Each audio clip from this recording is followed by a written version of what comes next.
मान्यवरांचं थोड्याच वेळात आगमन होणार आहे. आपण लवकरच हा कार्यक्रम सुरू करतोय. तुम्हा सर्वांना विनंती आहे, तुम्ही सर्वांनी सभागृहात येऊन स्थानापन्न व्हावं आणि सर्व कार्यकारी अभियंत्यांना एक विनंती आहे, त्यांनी सभागृहात फर्स्ट रोमध्ये येऊन बसावं. मान्यवरांचं व्यासपीठावर आगमन झालेलं आहे. आपण लवकरच या कार्यक्रमाला सुरुवात करणार आहोत. सर्व कार्यकारी अभियंत्यांना विनंती आहे, त्यांनी पहिल्या रोमध्ये येऊन बसावं.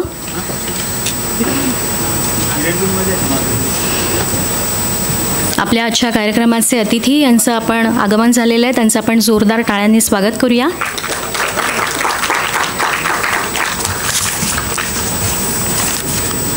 लवकरच आपण हा कार्यक्रम सुरू करतोय. Orientation and capacity building of MRRDA engineers या 2 दिवसीय ट्रेनिंग प्रोग्रामचं आपण सुरुवात करणार आहोत. आज त्याचं उद्घाटन आहे.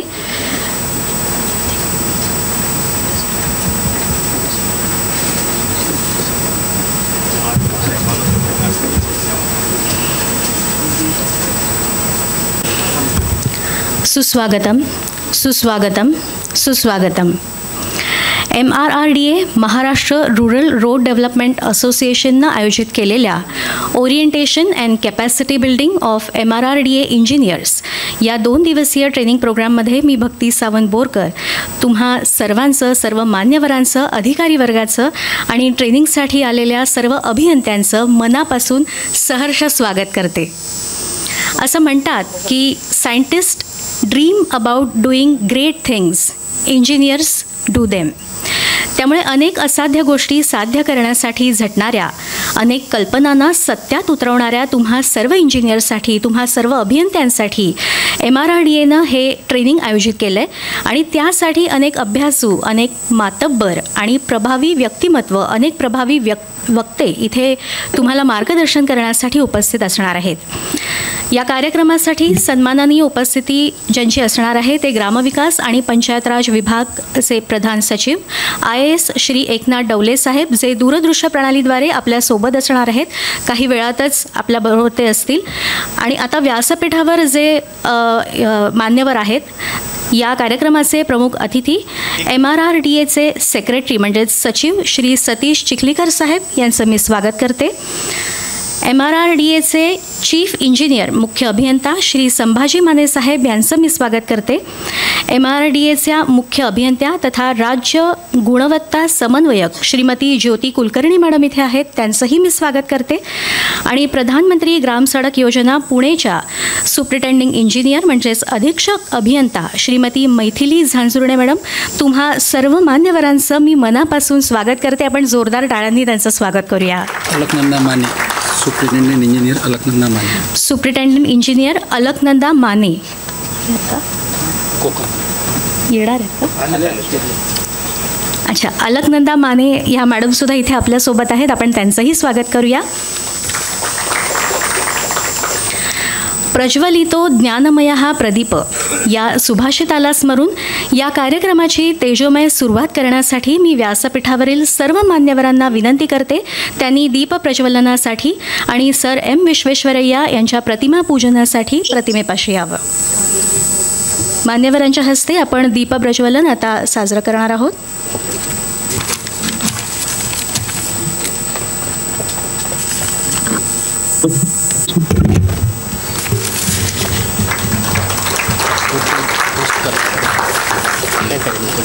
मान्यवरांच्या हस्ते आपण दीप प्रज्वलन करतोय.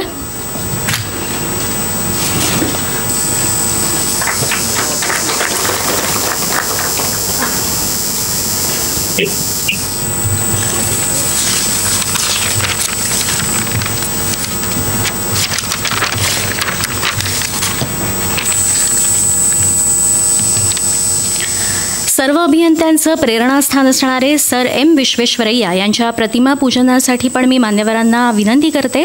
खरं तर आपल्या सर्वांनाच हे माहिती आहे की सर M विश्वेश्वरय्या म्हणजे मोक्षगुंडम विश्वेश्वरय्या यांनी विज्ञान आणि तंत्रज्ञान क्षेत्रात त्यांच्या दिलेल्या योगदानाबद्दल आपण त्यांचा जन्मदिवस हा अभियंता दिन म्हणून साजरा करतो.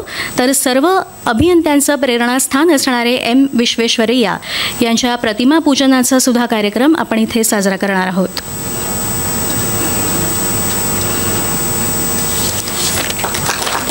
श्रीमती ज्योती कुलकर्णी, मुख्य अभियंता तथा राज्य गुणवत्ता समन्वयक,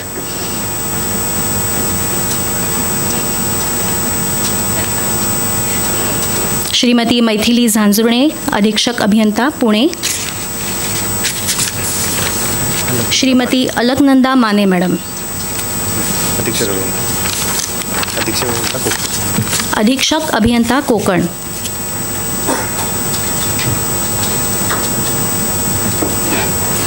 मी सर्व मान्यवरांना व्यासपीठावर पुन्हा बसण्याची विनंती करते. हे व्यासपीठ जितकं तेजोमय झालंय तितकंच हे सभागृहसुद्धा तुम्हा सर्वांच्या उपस्थितीने तेजोमय झालंय आणि या तेजोमय सभागृहाची शोभा ज्यांच्या उपस्थितीने वाढली आहे, ज्यांच्या उपस्थितीने द्विगुणित झाली आहे, त्या मान्यवरांचे आता सत्कार आपण करणार आहोत. आजच्या या कार्यक्रमाचे प्रमुख अतिथी श्री सतीश चिखलीकर साहेब यांचा आता आपण सत्कार करणार आहोत. मी विनंती करते श्री संभाजीराव माने सर यांना त्यांनी श्री सतीश चिखलीकर साहेबांचा सत्कार करावा.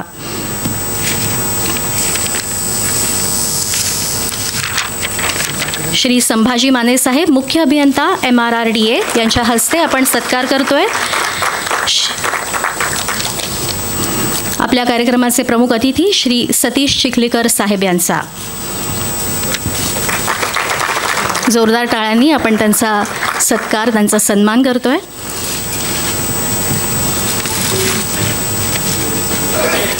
आपले पुढील सत्कार मूर्ती आहेत MRRDAचे मुख्य अभियंता श्री संभाजी माने साहेब. मी विनंती करते कार्यकारी अभियंता श्री सत्यशील नगरारे साहेब यांना त्यांनी श्री संभाजी माने साहेबांचा सत्कार करावा.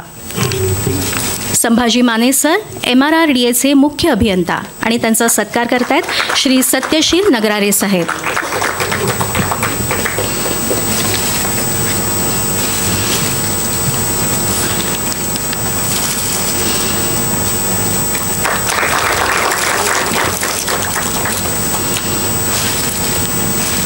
आपल्या पुढील सत्कार मूर्ती आहेत MRRDAच्या मुख्य अभियंता तथा राज्य गुणवत्ता समन्वयक श्रीमती ज्योती कुलकर्णी मॅडम.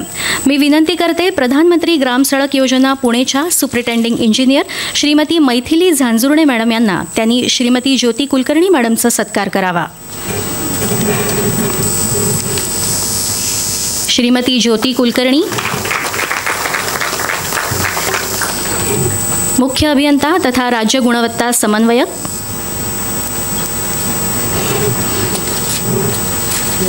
अधीक्षक अभियंता श्रीमती मैथिली झांजुर्णे मॅडम त्यांचा सत्कार करतायत.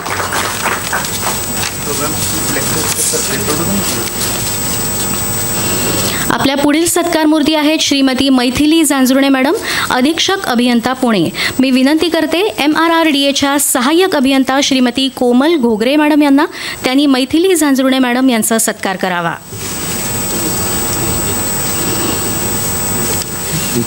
MRRDAच्या सहाय्यक अभियंता श्रीमती कोमल घोगरे मॅडम आता श्रीमती मैथिली झांजुर्णे मॅडम यांचा सत्कार करतायत. त्यांना कसं कळेल काय चाललंय.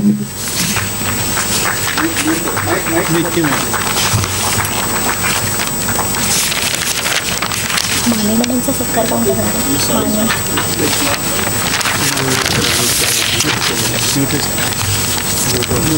ती आहेत अलकनंदा माने मॅडम, अधीक्षक अभियंता कोकण विभाग. मी विनंती करते श्रीमती झांजुर्णे मॅडम यांना, श्रीमती मैथिली झांजुर्णे मॅडम, अधीक्षक अभियंता पुणे. झांजुर्णे मॅडम आता आपल्या पुढील सत्कार मूर्ती अलकनंदा माने मॅडम यांचा सत्कार करतात.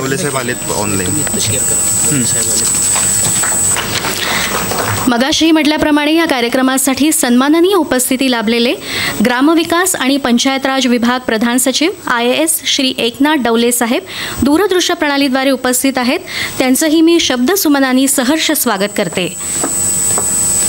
IAS श्री एकनाथ डवले साहेब.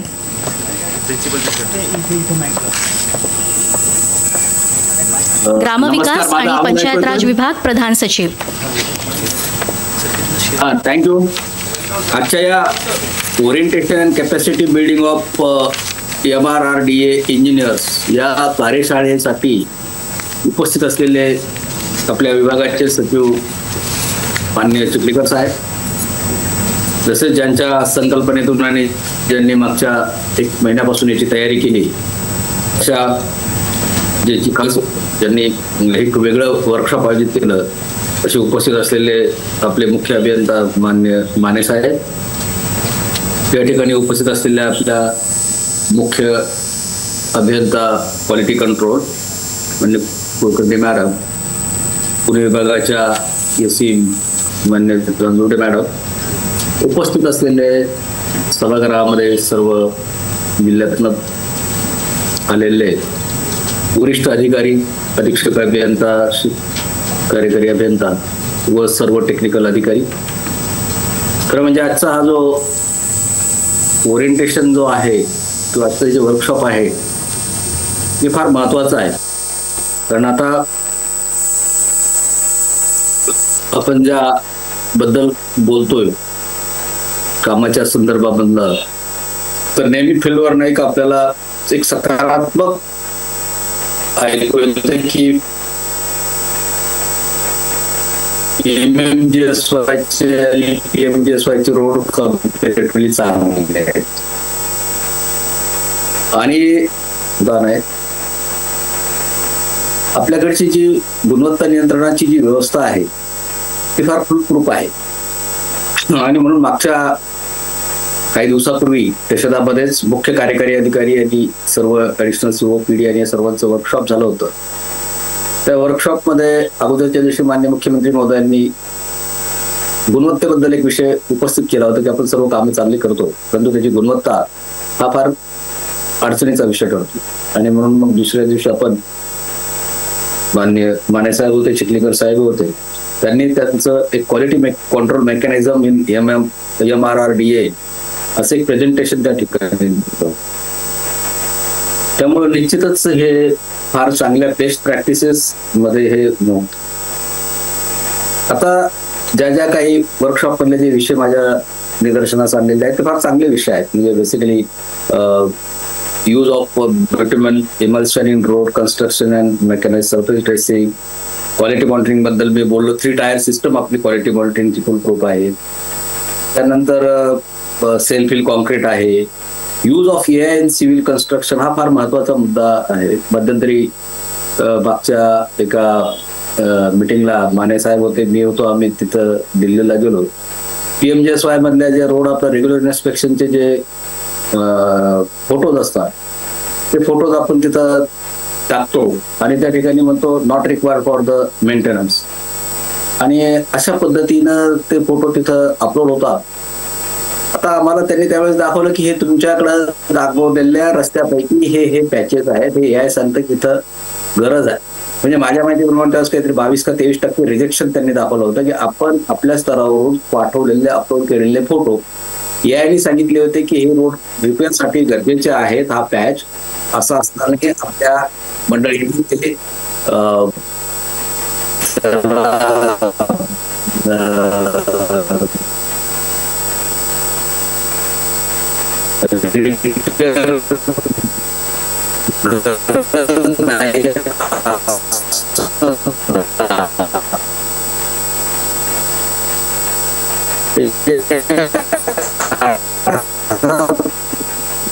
उद्देशाचाच होतं की AIच्या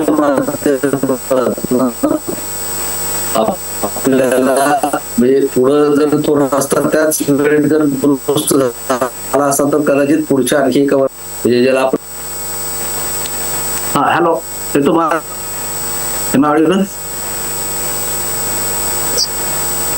त्यानंतर काही टेक्नॉलॉजी बद्दलही चर्चा आपण मध्यंतरीच्या काळात केली होती. Basically full depth reclamation in road construction technology चांगली आहे, परंतु दुर्दैवानं आपल्याकडे काही घटना घडल्या आणि त्याच्यामुळे एक आपला जो कॉन्फिडन्स लेव्हल होता. कारण काय होतं की चुकीच्या माणसाच्या हाती चुकीचं जर कामं झाले तर त्याचे रिपरकेशन फार वेगळे होतात आणि दुर्दैवानं त्याच्यात फार मोठा सेटबॅक बसला आणि मग आपण त्याला काही फार कोणी डेअरिंग केलं नाही. परंतु आता परवाच्या दिवशी माननीय केंद्रीय ग्रामीण मंत्री महोदय नागपूरला होते, त्यावेळेस आपण गोंदिया जिल्ह्यातला आरमोरीचा एक मला वाटतं गडचिरोलीमधला आरमोरीचा एक आपण रस्ता तिथं दाखवला आणि त्याच्यामध्ये तो PFDRच्या टेक्नॉलॉजीकडून केलेला होता. म्हणजे टेक्नॉलॉजी चांगली आहे, फक्त काम करणारे इम्प्लिमेंट करणारे मंडळी जरा अडचणीची आली की मग सर्व प्रश्न तिथं उपस्थित होतात. दुसरं, आता आपण 7,000 किलोमीटरचे रस्ते सिमेंट कॉन्क्रीटच्या थिन व्हाईट टॉपिंग मध्ये घेतलेले आहेत. आता याच्यावर आपलं पूर्ण यश अवलंबून असणार आहे, कारण हे रस्ते प्रमुख रस्ते आहेत आणि या रस्त्यामध्ये आपण M40चं कॉन्क्रीट त्याच्यामध्ये घेतलेलं आहे, म्हणजे एकदम बेस्ट क्वालिटीचं कॉन्क्रीट आहे थिन व्हाईट टॉपिंग. आणि त्याच्यात कुठल्याही ट्रीटमेंटमध्ये आपण कमजोरी केली, कमी नाही केली. माझ्या माहितीप्रमाणे 1.4 to 1.5 CR पर किलोमीटरची त्याची आपली कॉस्ट मागणी आहे. आणि प्रचलित रस्त्याच्या संदर्भामध्ये काही रस्त्यांचे जे फोटो आलेत आमच्याकडे ते फार उत्तम आहे, पण तो असंच उत्तम काम सर्व ठिकाणी झालं पाहिजे तर त्याला काहीतरी महत्व आहे. आणि हे फार जागरूकपणे आणि काय म्हटलं जाईल, जबाबदारीनं आपल्याला सर्वांना हे काम करावं लागणार आहे. अदरवाईज याच्यामध्ये जर कॉम्प्रोमाइज जर झालं तर दुर्दैवानं मग परत आपल्याला कोणी माफ करणार नाही. जे नाव आपण ओव्हर द पिरियड ऑफ गेल्या 15 वर्षामध्ये या संस्थेने कमावलेलं आहे ते नाव आपल्याकडून गमावण्याची वेळ येणार नाही, याची आपण सर्वांनी दक्षता घ्यावी. त्याचं कारण आहे की हे नवीन पद्धतीचे आपण रोड तयार करतो, थिन व्हाईट टॉपिंगचे रोड आहे आणि त्याचं प्रॉपर लेईंग आहे, त्याचं प्रॉपर क्युरिंग आहे, त्याचे प्रॉपर प्रपोर्शन्स आहेत, त्याच्या काही टेक्निकल बाबी आहेत, त्या फार जबाबदारीनं केल्या पाहिजे. मला फार चांगलं वाटलं काही ठिकाणी काही मंडळी जे पेव्हर मशीन आहेत, रोड बीटचंच पेव्हर मशीन तयार केलंय, म्हणजे रेडी टू यूज ज्याला म्हणतात ते फार म्हणजे कंत्राटदार सुद्धा फार इनोव्हेटिव्ह पद्धतीने आणि आपल्या सर्वांच्या मार्गदर्शनात त्यांनी काम केलेलं आहे. तो काही ठिकाणी नुसतं परंपरागत पद्धतीनं आणला की ते टाकून एक लोडर ज्याला म्हणतो प्रीमिक्स ट्रक आला की त्याला टाकून आणि मग चाललाय मॅन्युअली, असले प्रकार जर केले तर त्याच्यातून आपल्याला रिझल्ट मिळणार नाही. आतापर्यंत जे काही फोटो आलेले आहेत त्याच्यावरून तर कामाची प्रगती आम्हाला चांगली वाटते. निश्चितपणे पुढे आपण त्याच्यावरती काम करावं. बेस्ट प्रॅक्टिस मध्ये काही बेस्ट प्लॅस्टिकच्या संदर्भामध्ये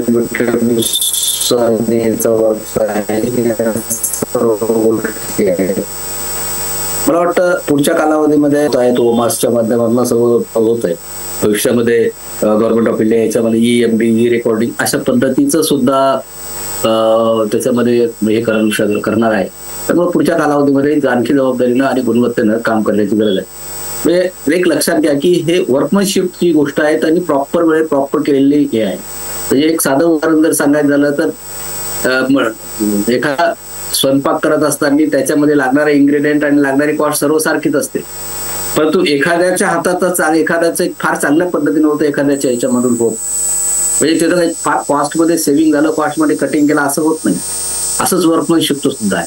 म्हणजे योग्य प्रपोर्शन योग्य वेळी योग्य गोष्टी जर केल्या तर त्याच किमतीमध्ये अत्यंत चांगले रिझल्ट येऊ शकतात. म्हणजे आज आपण समजा थिन व्हाईट टॉपिंग मध्ये काम केलं, त्याचं प्रॉपर क्युरिंग नाही झालं, तुम्ही M40 काय आणखी कुठल्याही ग्रेडचं जरी सिमेंट वापरलं पण त्याचं जर प्रॉपर क्युरिंग नाही झालं तर दुसऱ्या दिवशी त्याच्यातून फुपाटा उडायला सुरुवात होईल. सो ह्या ज्या काही टेक्निकल गोष्टी आहेत मी तुम्हाला सांगायचं परत प्रयोजन नाही वेगवेगळं, पण अगदी सुरुवातीच्या काळात मी तुम्हाला फक्त एकच सांगतो की ह्या ज्यावेळेस PMGSY ची हे कामं PWDने जिल्हा परिषदेकडे वर्ग झाले होते 2003-04 मध्ये गोष्ट आहे. सो त्यावेळेस फार त्याच्यामध्ये काय म्हटलं जाईल रेजिस्टन्स त्या सर्व याच्यामध्ये झाला होता आणि फर्स्ट म्हणजे आम्ही त्यावेळेस ते इम्प्लिमेंट केले होते. आणि मला आठवतं आमचे जे काही कार्यकारी अभियंता जिल्हा परिषदेमध्ये होते कारण सुरुवातीला जिल्हा परिषद स्वतंत्र यंत्रणा होती, तर क्वालिटी रायडिंगची जी क्वालिटी आम्ही फार पर्सनली जाऊन आमच्या ज्या वेळेस त्या अँबॅसेडर गाड्या असायच्या तर त्या क्वालिटी रायडिंग म्हणजे ज्यावेळेस मुरुबी त्याचं हे झालं, एक कुलकर्णी नावाचे कार्यकारी अभियंता होते, ही वॉज ऑन द वर्ज ऑफ रिटायरमेंट, पण ते फार टेक्निकली त्यांचं हे असायचं आणि जस्ट ऑफ म्हणजे आमचे नेमकीच नोकरीची सुरुवातच त्या काळातली होती. तर त्यांनी मला तेव्हा सांगितलं की साहेब हे जे M40 होतं त्या काळासाठी आपला 80चा ग्रेडचा जो होता मेटलचा ग्रेड 40 आणि 80, तर ते म्हणे हँड ब्रोकनच पाहिजे असा त्यांचा आग्रह होता. मग मला समजायला की जर ते मस्टरीमधून त्यांनी सांगितलेलं आहे की असं पाहिजे, तर त्यांनी सांगितलं की हा जो 40च्या याच्यामधले जे मेटल्स आहेत त्याच्या त्या याच्यामध्ये व्हाईट्स त्यावेळेस 80 आणि 40च त्यांचे काही ग्रेडिंग त्यावेळेस सुरू झालेलं होतं नेमकं. तर हे इंटरलॉकिंग जे आहे म्हणजे साहेब मॅन्युअली जे तुमचं ब्रोकिंग झालेलं असतं त्याच्यामध्ये जे एजेस असतात त्या एजेसमुळं ज्या इंटरलॉकिंग होतं ते फार स्ट्रॉंग होतं. जबकी तुम्ही ज्या याच्यामधनं स्टोन क्रशर मधून जर ते काढलं तर त्याच्या एजेस ह्या ब्लंट होतात आणि त्यांनी तो इंटरलॉकिंग होत नाही. आता हे फार पूर्वीची आय एम टॉकिंग ऑफ 2003, म्हणजे आज 22-23 वर्षापूर्वीची गोष्ट मी मला त्यावेळेची सांगतो. ते त्यावेळेसच्या परिस्थितीनुसार आता ओव्हर द पिरियड त्याच्यामध्ये फार बदल झाला आणि मग ती क्वालिटीबद्दल जो कॉन्शियसनेस त्या अधिकाऱ्यांचा होता त्यामुळे ते कामं चांगली झाली आणि मग लोकांचा विश्वास बसला की जिल्हा परिषद हे कामं करू शकतात आणि अशा पद्धतीनं आपण सर्वांनी मागच्या काही वर्षामध्ये ते सिद्ध करून दाखवलं होतं. तुला वाटतं आजची जी कार्यशाळा आहे ही कार्यशाळा निश्चितच तुम्हाला सर्वांना एक ऊर्जा घेऊन जाणारी कार्यशाळा असणार आहे. कारण शेवटी आपण आतापर्यंत VC आणि टेक्निकच्या माध्यमातून होतो, परंतु प्रत्यक्ष एक दुसऱ्याशी चर्चा केल्यानंतर ज्याला हॉरिझॉन्टल इंटरॅक्शन आपण म्हणतो ते हॉरिझॉन्टल इंटरॅक्शन या निमित्तानं होणार आहे आणि इन्फॉर्मल चर्चा, अनौपचारिक चर्चा, तुमच्याकडे काय चाललं, आमच्याकडे काय चाललं, हे केलं तर काय होऊ शकतं, हा जो फ्रीनेस या चर्चेमधून होणार आहे, मला वाटतं आजच्या दिवसाचं ते फार मोठा आउटपुट आहे. माझी आपल्या सर्वांना परत त्या आजच्या कार्यशाळेनिमित्त शुभेच्छा आहेत. विशेषतः माने साहेबांना आणि चिखलीकर साहेबांना विशेष धन्यवाद की त्यांनी या पद्धतीचा एक अनोखा उपक्रम राबवून आपल्या जी गुणवत्तेच्या बाबत त्यांचा जो आग्रह आहे त्या आग्रहाच्या त्यांनी आणखीन एक बळकटी देण्याचं काम या निमित्तानं केलं. एवढं बोलून मी माझे 2 शब्द संपवतो. धन्यवाद. श्री एकनाथ डवले साहेब, ग्रामविकास आणि पंचायत राज विभागाचे प्रधान सचिव IAS श्री एकनाथ डवले साहेब आपल्या या कार्यक्रमाला ज्यांची सन्माननीय उपस्थिती होती, दूरदृश्य प्रणालीद्वारे त्यांनी जे मार्गदर्शन केलं आहे त्यांनी अतिशय सुंदर शब्दात, खूप मोजक्या शब्दातच त्यांनी तुम्हाला समजावलेलं आहे. तर त्यांचं हे केलेले त्यांचे अनुभवात्मक जे बोल आहेत ते तुम्हाला नक्कीच मार्गदर्शन करतील, तुमच्या वाटचालीसाठी नक्कीच ते मार्गदर्शन देतील, प्रेरणा देतील. आता मी MRRDAचे कार्यकारी अभियंता श्री सत्यशील नगरारे साहेब यांना विनंती करते की त्यांनी या कार्यक्रमाची प्रस्तावना करावी, तसंच या कार्यक्रमाची रूपरेषा देखील ते सांगतील. मी विनंती करते माननीय श्री सत्यशील नगरारे साहेब यांना. नमस्कार. आदरणीय Chikhalikar sir, Mane sir, Kulkarni madam, Janjurne madam आणि मित्रांनो, मी कार्यकारी अभियंता PIU पुणे या कार्यालयामार्फत आपलं सर्वांचे इथे स्वागत करतो. आजचा हा कार्यक्रम orientation and capacity building of MRRDA engineers Chikhlikar sir व माने साहेब यांच्या मार्गदर्शन व पुढाकारामुळेच आपण आज येथे आयोजित केलेला आहे. या कार्यक्रमाची संकल्पना आणि मूळ उद्देश नवनियुक्त अभियंत्यांना MRRDA या संस्थेची ओळख करून देणे तसेच नवीन कन्स्ट्रक्शन टेक्नॉलॉजी बाबत माहिती देणे आहे. पुढील 2 दिवसात आपण orientation, organisation structure and schemes by MRRDA, preparation of DPR, use of bitumen emulsion in road construction, quality monitoring, new technologies adopted in MRRDA, FDR, TWT इत्यादी बाबत माहिती घेणार आहोत. मी आता चिखलीकर सरांना विनंती करतो की त्यांनी आपल्याला मार्गदर्शन करावे.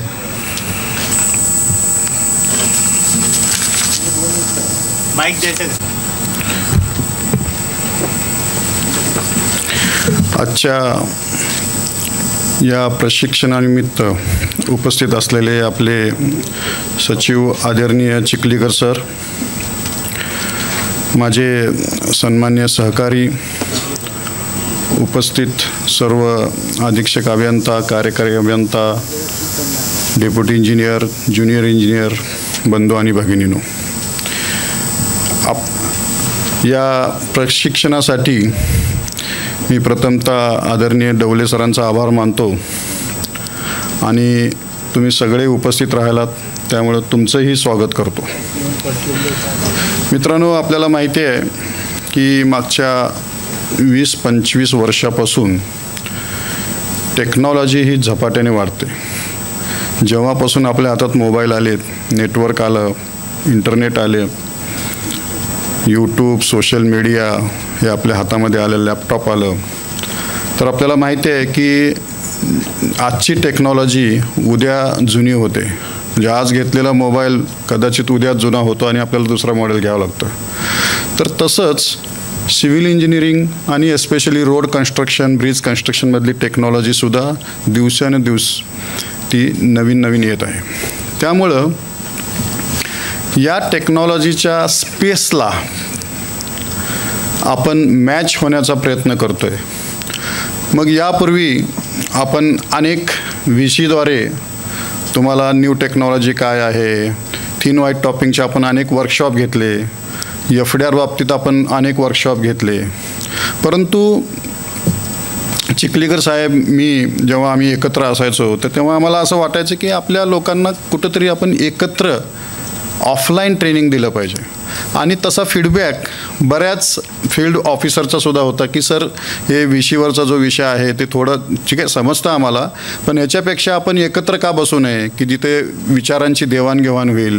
विचार म्हणजे घरचे गॉसिपिंग नाही, टेक्नॉलॉजी किंवा माझ्याकडे थिन व्हाईट टॉपिंगचं काय केलं. आता मी विशेषतः इथे नाव घेईन की सारिका देसाई मॅडम ज्या रायगडच्या एक्झिक्युटिव्ह इंजिनियर आहेत, त्यांनी ज्या पेवर्स तयार करून घेतले त्यांच्या कॉन्ट्रॅक्टरकडून, त्या 3.5 मीटर एवढ्या रुंदीच्या पेवर्स त्यांनी तिथल्या तिथे जुगाड करून त्या कामानिमित्त तयार करून घेतले आणि ते मला नेहमी दाखवतात. तसेच बऱ्याच सगळ्यांनी केलं आहे, पण त्या मला नेहमी फोटो पाठवतात, सर मी हे केलं ते केलं आहे. आणि मी तेच चिखलीकर सरांना आणि आदरणीय प्रिन्सिपल सेक्रेटरी सरांना पाठवत असतो आणि सर त्याचाच रेफरन्स देत होते.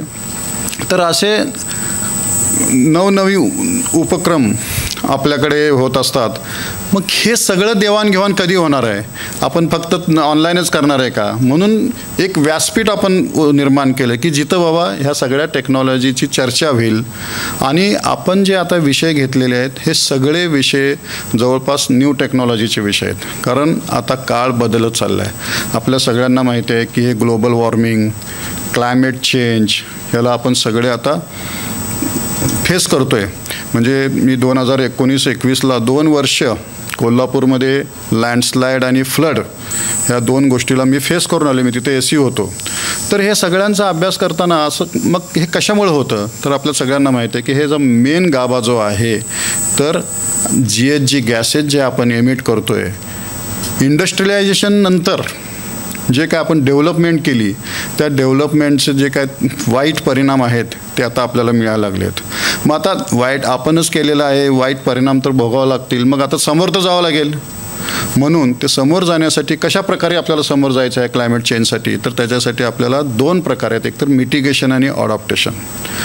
तर हे जे मिटिगेशन आणि अडॉप्टेशन आहे तर तेच आपण या थिन व्हाईट टॉपिंगमध्ये करतो आहे, FDRमध्ये करतो आहे, यूज ऑफ कोल्ड मिक्समध्ये करतो आहे. म्हणजे आपण काय करतो की आता आपल्याला डेव्हलपमेंट तर करायची आहे, ते थांबणार नाही आता, बरोबर आहे. तर मग कशी करायची व कमीत कमी GHG आपण कसं वातावरणामध्ये सोडू, तर त्यासाठी आपण हे न्यू टेक्नॉलॉजी वापरतो आहे. म्हणजे ह्या न्यू टेक्नॉलॉजीमध्ये आपल्याला 2 गोष्टी करायच्या आहेत, एक तर सस्टेनेबल डेव्हलपमेंट आणि दुसरं क्लायमेट चेंजला फेस करायचं आहे. सस्टेनेबल डेव्हलपमेंट म्हणजे काय, आता जे काय नैसर्गिक साठा आपल्याकडे अवेलेबल आहे, वाळू असेल, खडी असेल, मुरुम असेल, हे संपत चाललं आहे. डांबर असेल, आपण काय करतो आहे रस्त्यावर डांबरावर लेअरवर लेअर.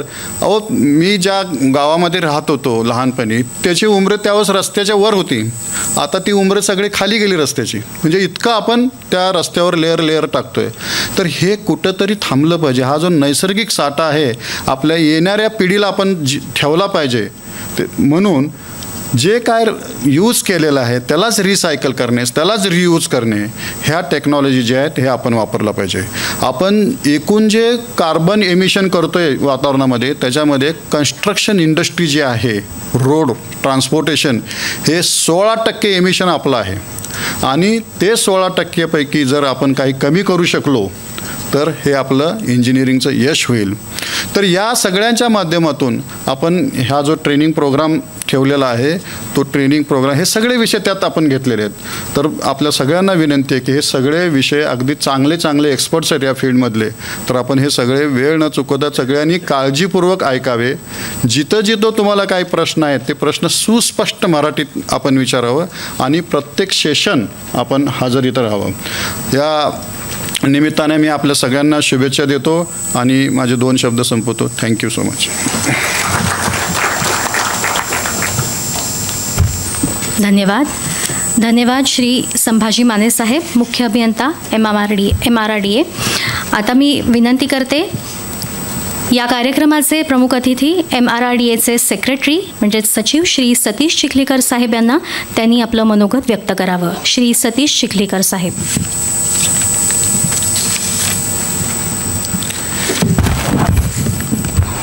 सर्वप्रथम मी भारतरत्न सर मोक्षगुंडम विश्वेश्वरय्या यांच्या प्रतिमेला अभिवादन करतो.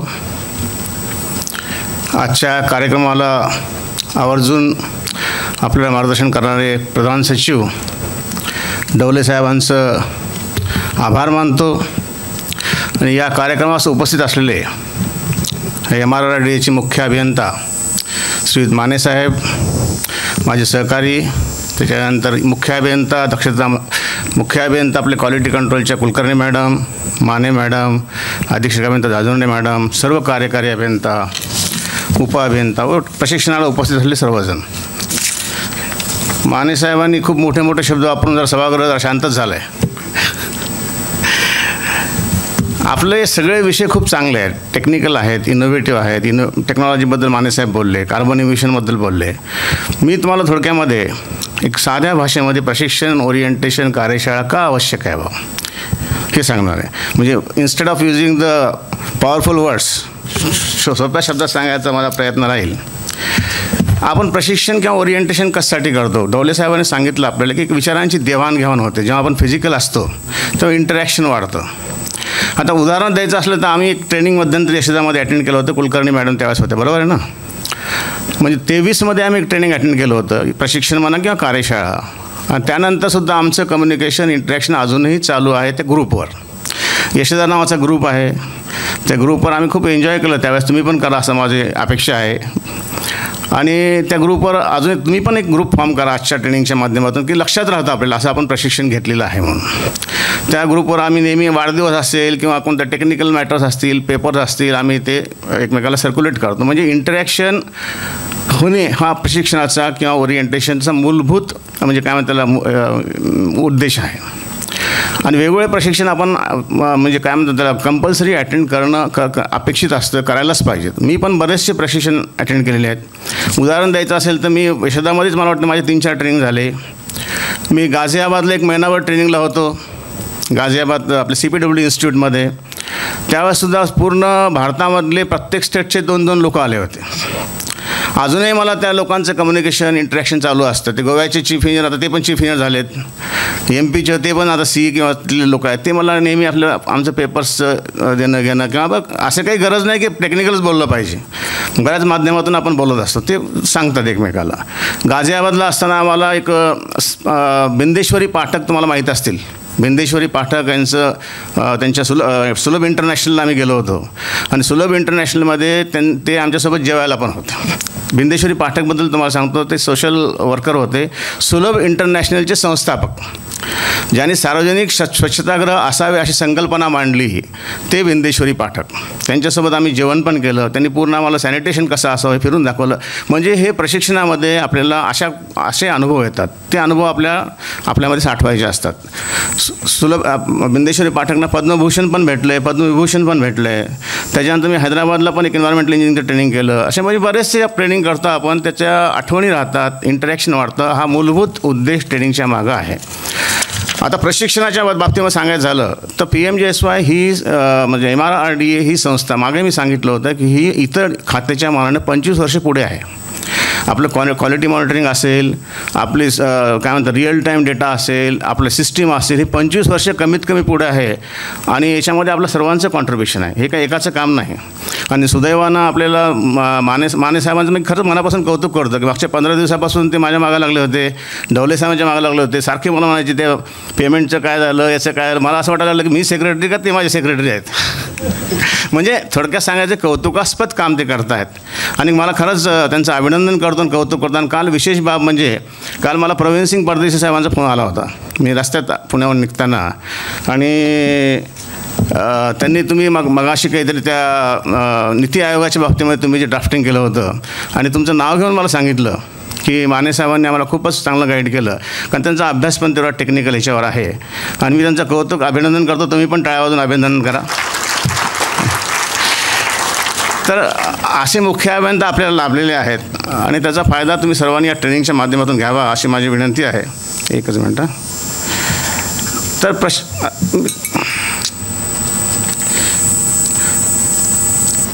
आणि दुसरा एक मुद्दा मला बोलायचा होता प्रशिक्षणाच्या बाबतीमध्ये.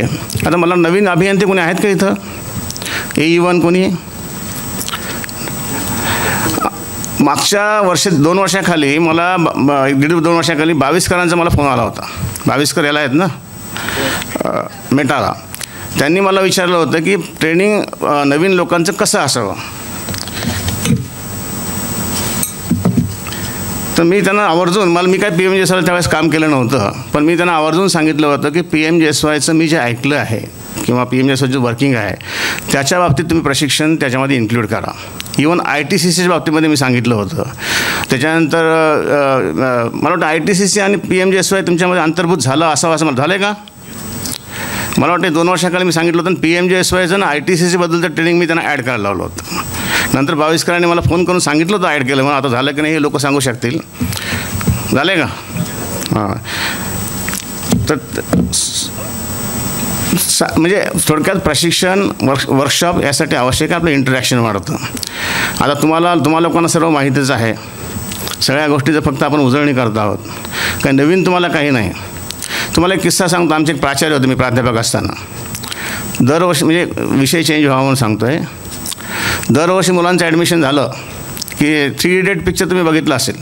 3 Idiotमधले जसे प्राचार्य होते ना, ते काय त्याच्यामधले बोमन इराणी, तसेच आमचे प्राचार्य दरवर्षी एकच कविता म्हणायचे. समोर सगळे विद्यार्थी नवीन बसलेले असायचे, तर आमच्याकडे बघून ते कविता त्यांची चालू असायची. अजून तर या मुलांना इथल्या ऋतूंची ओळख व्हायची आहे. अजून तर या मुलांना इथल्या ऋतूंची ओळख व्हायची आहे. वादळाचे गीत, ज्वालामुखीचे संगीत यांच्या कानाने ऐकायचे आहे. अशी ती कविता ते म्हणायचे. आणि मग नंतर शेवटच्या सेंडऑफच्या दिवशी म्हणायचे यांचं वादळाचं गीत आणि ज्वालामुखी संगीत त्यांनी आता शिकलेलं आहे आणि आता तुम्ही बाहेर पडायला हरकत नाही हो. त्यामुळे तुम्ही लोक आता सगळे शिकलेले आहात. फक्त तुम्हाला उजळणी करणं गरजेचं आहे. आता तुमचं तर शिक्षण सगळ्यांचं झालेलं आहे, तर त्यामुळे उजळणी आवश्यक आहे. पण उजळणी करताना उगाच आपल्या इनोव्हेटिव्ह टेक्नॉलॉजीचा FDR नामकन टमकन CB काय CTB ना CTV अशा मोठ्या भाऊ करायची गरज नाही. कारण ह्या गोष्टी खूप म्हणजे साध्या सोप्या असतात. फक्त आपण ते शब्दांच्या जंजाळात अडकतो. तुम्हाला एक साधी गोष्ट सांगतो. कसं असतं शिक्षण काय घ्यायला पाहिजे आणि प्रशिक्षण काय असायला पाहिजे. स्वामी दयानंद सरस्वती तुम्हाला माहिती आहेत. स्वामी दयानंद सरस्वती यांनी आर्य समाजाची स्थापना केली. हे थोर समाजसुधारक होते. इतिहास आपल्या मला वाटतं आमच्या 3री-4थीला असताना आम्हाला धडा पण होता त्यांचा.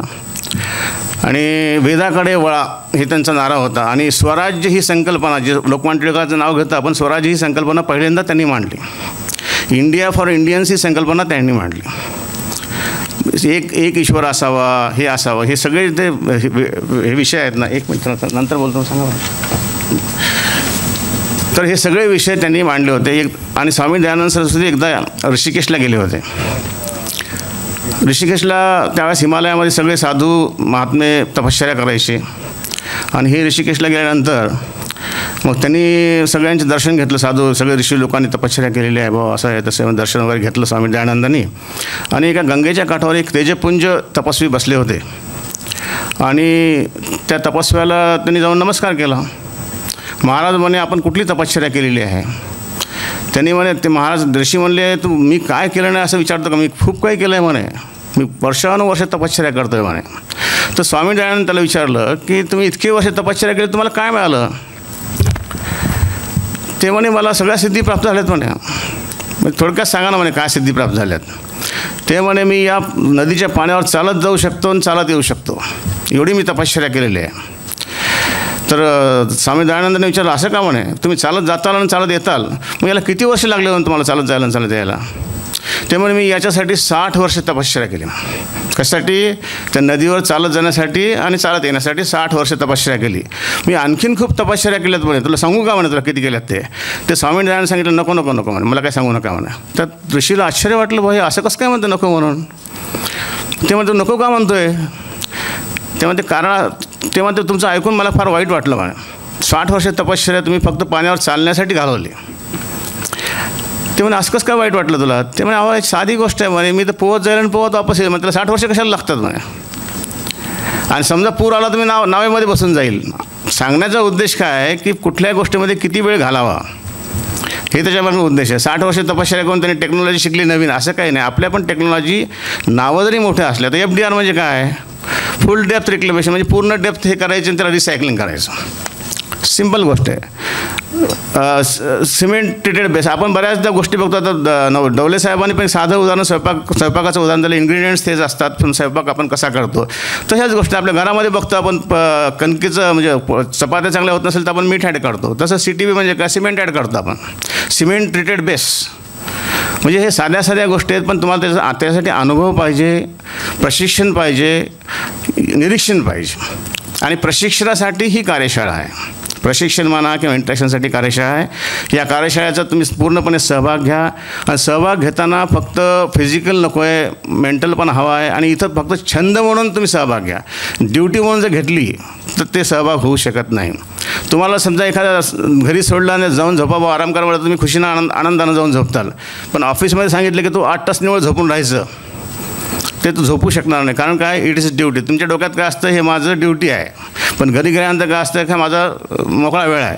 तसा मोकळा वेळ आहे. माइंड फ्री ठेवा, मेंटल फिजिकल प्रेझेन्स ठेवा. या प्रशिक्षणाचा लाभ घ्या. माने साहेबांनी, इतरांनी, सर्वांनी खूप मेहनत घेतली आहे. आणि 2 दिवसानंतर रिफ्रेश होऊन इंटरॅक्शन वाढून तुम्ही इथून जावं अशी माझी इच्छा आहे, अपेक्षा आहे. मी बराच वेळ घेतले. आपल्या सर्वांचं परत एकदा आभार मानतो. या ठिकाणी स्वागत करतो आणि माझे 2 शब्द सांगतो. धन्यवाद.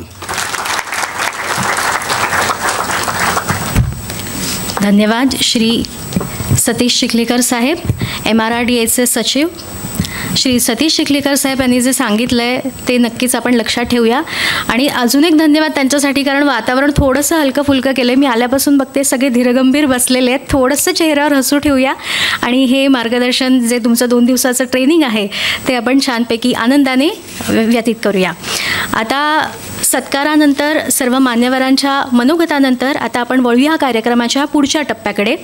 Organisation structure and schemes implemented by MRRDA या विषयावर प्रकाश टाकण्यासाठी आपल्या समोर येत आहेत Shri S.J. Sayyad sir, ITNO MRRDA म्हणजेच IT नोडल ऑफिसर. मी Satish Sayyad sir, S.J. Sayyad sir यांना मी विनंती करते की त्यांनी मार्गदर्शन करण्यासाठी इथे पोडियमवर यावं.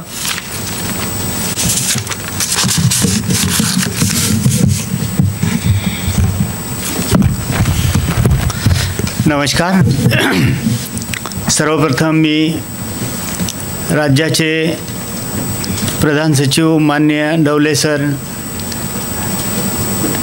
MMGSYचे सचिव सर सतीश चिखलीकर सर, मुख्य अभियंता माने सर, मुख्य अभियंता ज्योती कुलकर्णी मॅडम, अधीक्षक अभियंता झांजुर्णे मॅडम, अलकनंदा माने मॅडम, सर्व कार्यकारी अभियंता, उपअभियंता आणि ज्युनियर इंजिनियर, त्यांचे सहाय्यक, सर्वांचं स्वागत करतो. आज बऱ्याच वर्षानंतर MRRDAची अशा प्रकारची ऑफलाईन ट्रेनिंग होत आहे. म्हणजे MRRDAने ऑर्गनाईज केलेली फार वर्षानंतरची ही ऑफलाईन मीटिंग आहे. यापूर्वी आपण मागच्या वर्षी जूनमध्ये NRIDAने ऑर्गनाईज केलेली मेंटेनन्ससाठीची ऑफलाईन मीटिंग केलेली होती.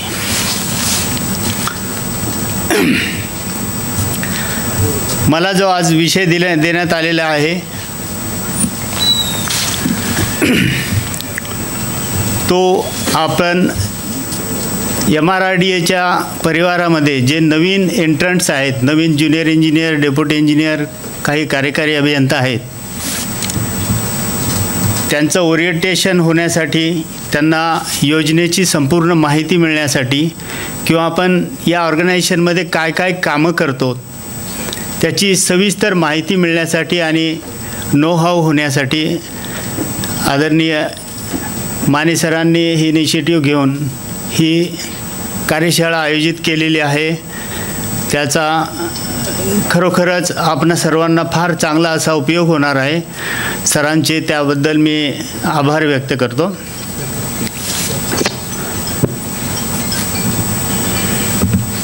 तो कॅमेरा इकडे कर फक्त, व्हॉटेवर.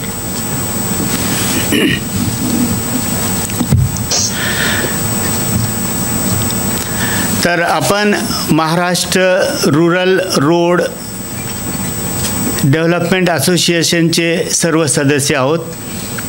जरी आपण ग्रामविकास विभागामध्ये काम करत असू तरी ही एक संस्था आहे MRRDA, ज्याचे आपण सर्व सदस्य आहोत. आणि या MRRDAच्या मार्फत ज्या योजना आपण अंमलबजावणी करतो त्या 2 योजना प्रामुख्याने करतो आहोत. प्रथम प्रधानमंत्री ग्राम सडक योजना आणि दुसरी आहे ती मुख्यमंत्री ग्राम सडक योजना. वास्तविक MRRDAची जी स्थापना झालेली आहे ती केवळ प्रधानमंत्री ग्राम सडक योजनेची कामं करण्यासाठी करण्यात आलेली होती. परंतु प्रधानमंत्री ग्राम सडक योजनेचं जे यश आहे ते पाहून नंतर राज्य सरकारला असं वाटलं की याच धर्तीवर आपण मुख्यमंत्री ग्राम सडक योजना सुरू करावी आणि ती योजना याच संस्थेमार्फत अंमलबजावणी करावी, म्हणून MMGSY ही इथं इंट्रोड्यूस करण्यात आलेली आहे. मी माझी आधी ओळख करून देतो. मी सय्यद शफी जमाल. मी MRRDAमध्ये मुख्यत्वे प्रधानमंत्री ग्राम सडक योजनेमध्ये 2004 सालापासून काम करत आहे. त्यामुळे प्रधानमंत्री ग्राम सडक योजनेच्या मुळापासून म्हणजे ज्यावेळेसपासून सुरुवातीचा जो प्रधानमंत्री ग्राम सडक योजना ही 25 डिसेंबर 2000 साली सुरू झाली, परंतु पहिला जो फेज होता तो PWDकडे होता, तो RDDकडे नव्हता. आणि ज्यावेळी तो शिफ्ट झाला आपल्याकडे 2002 पासून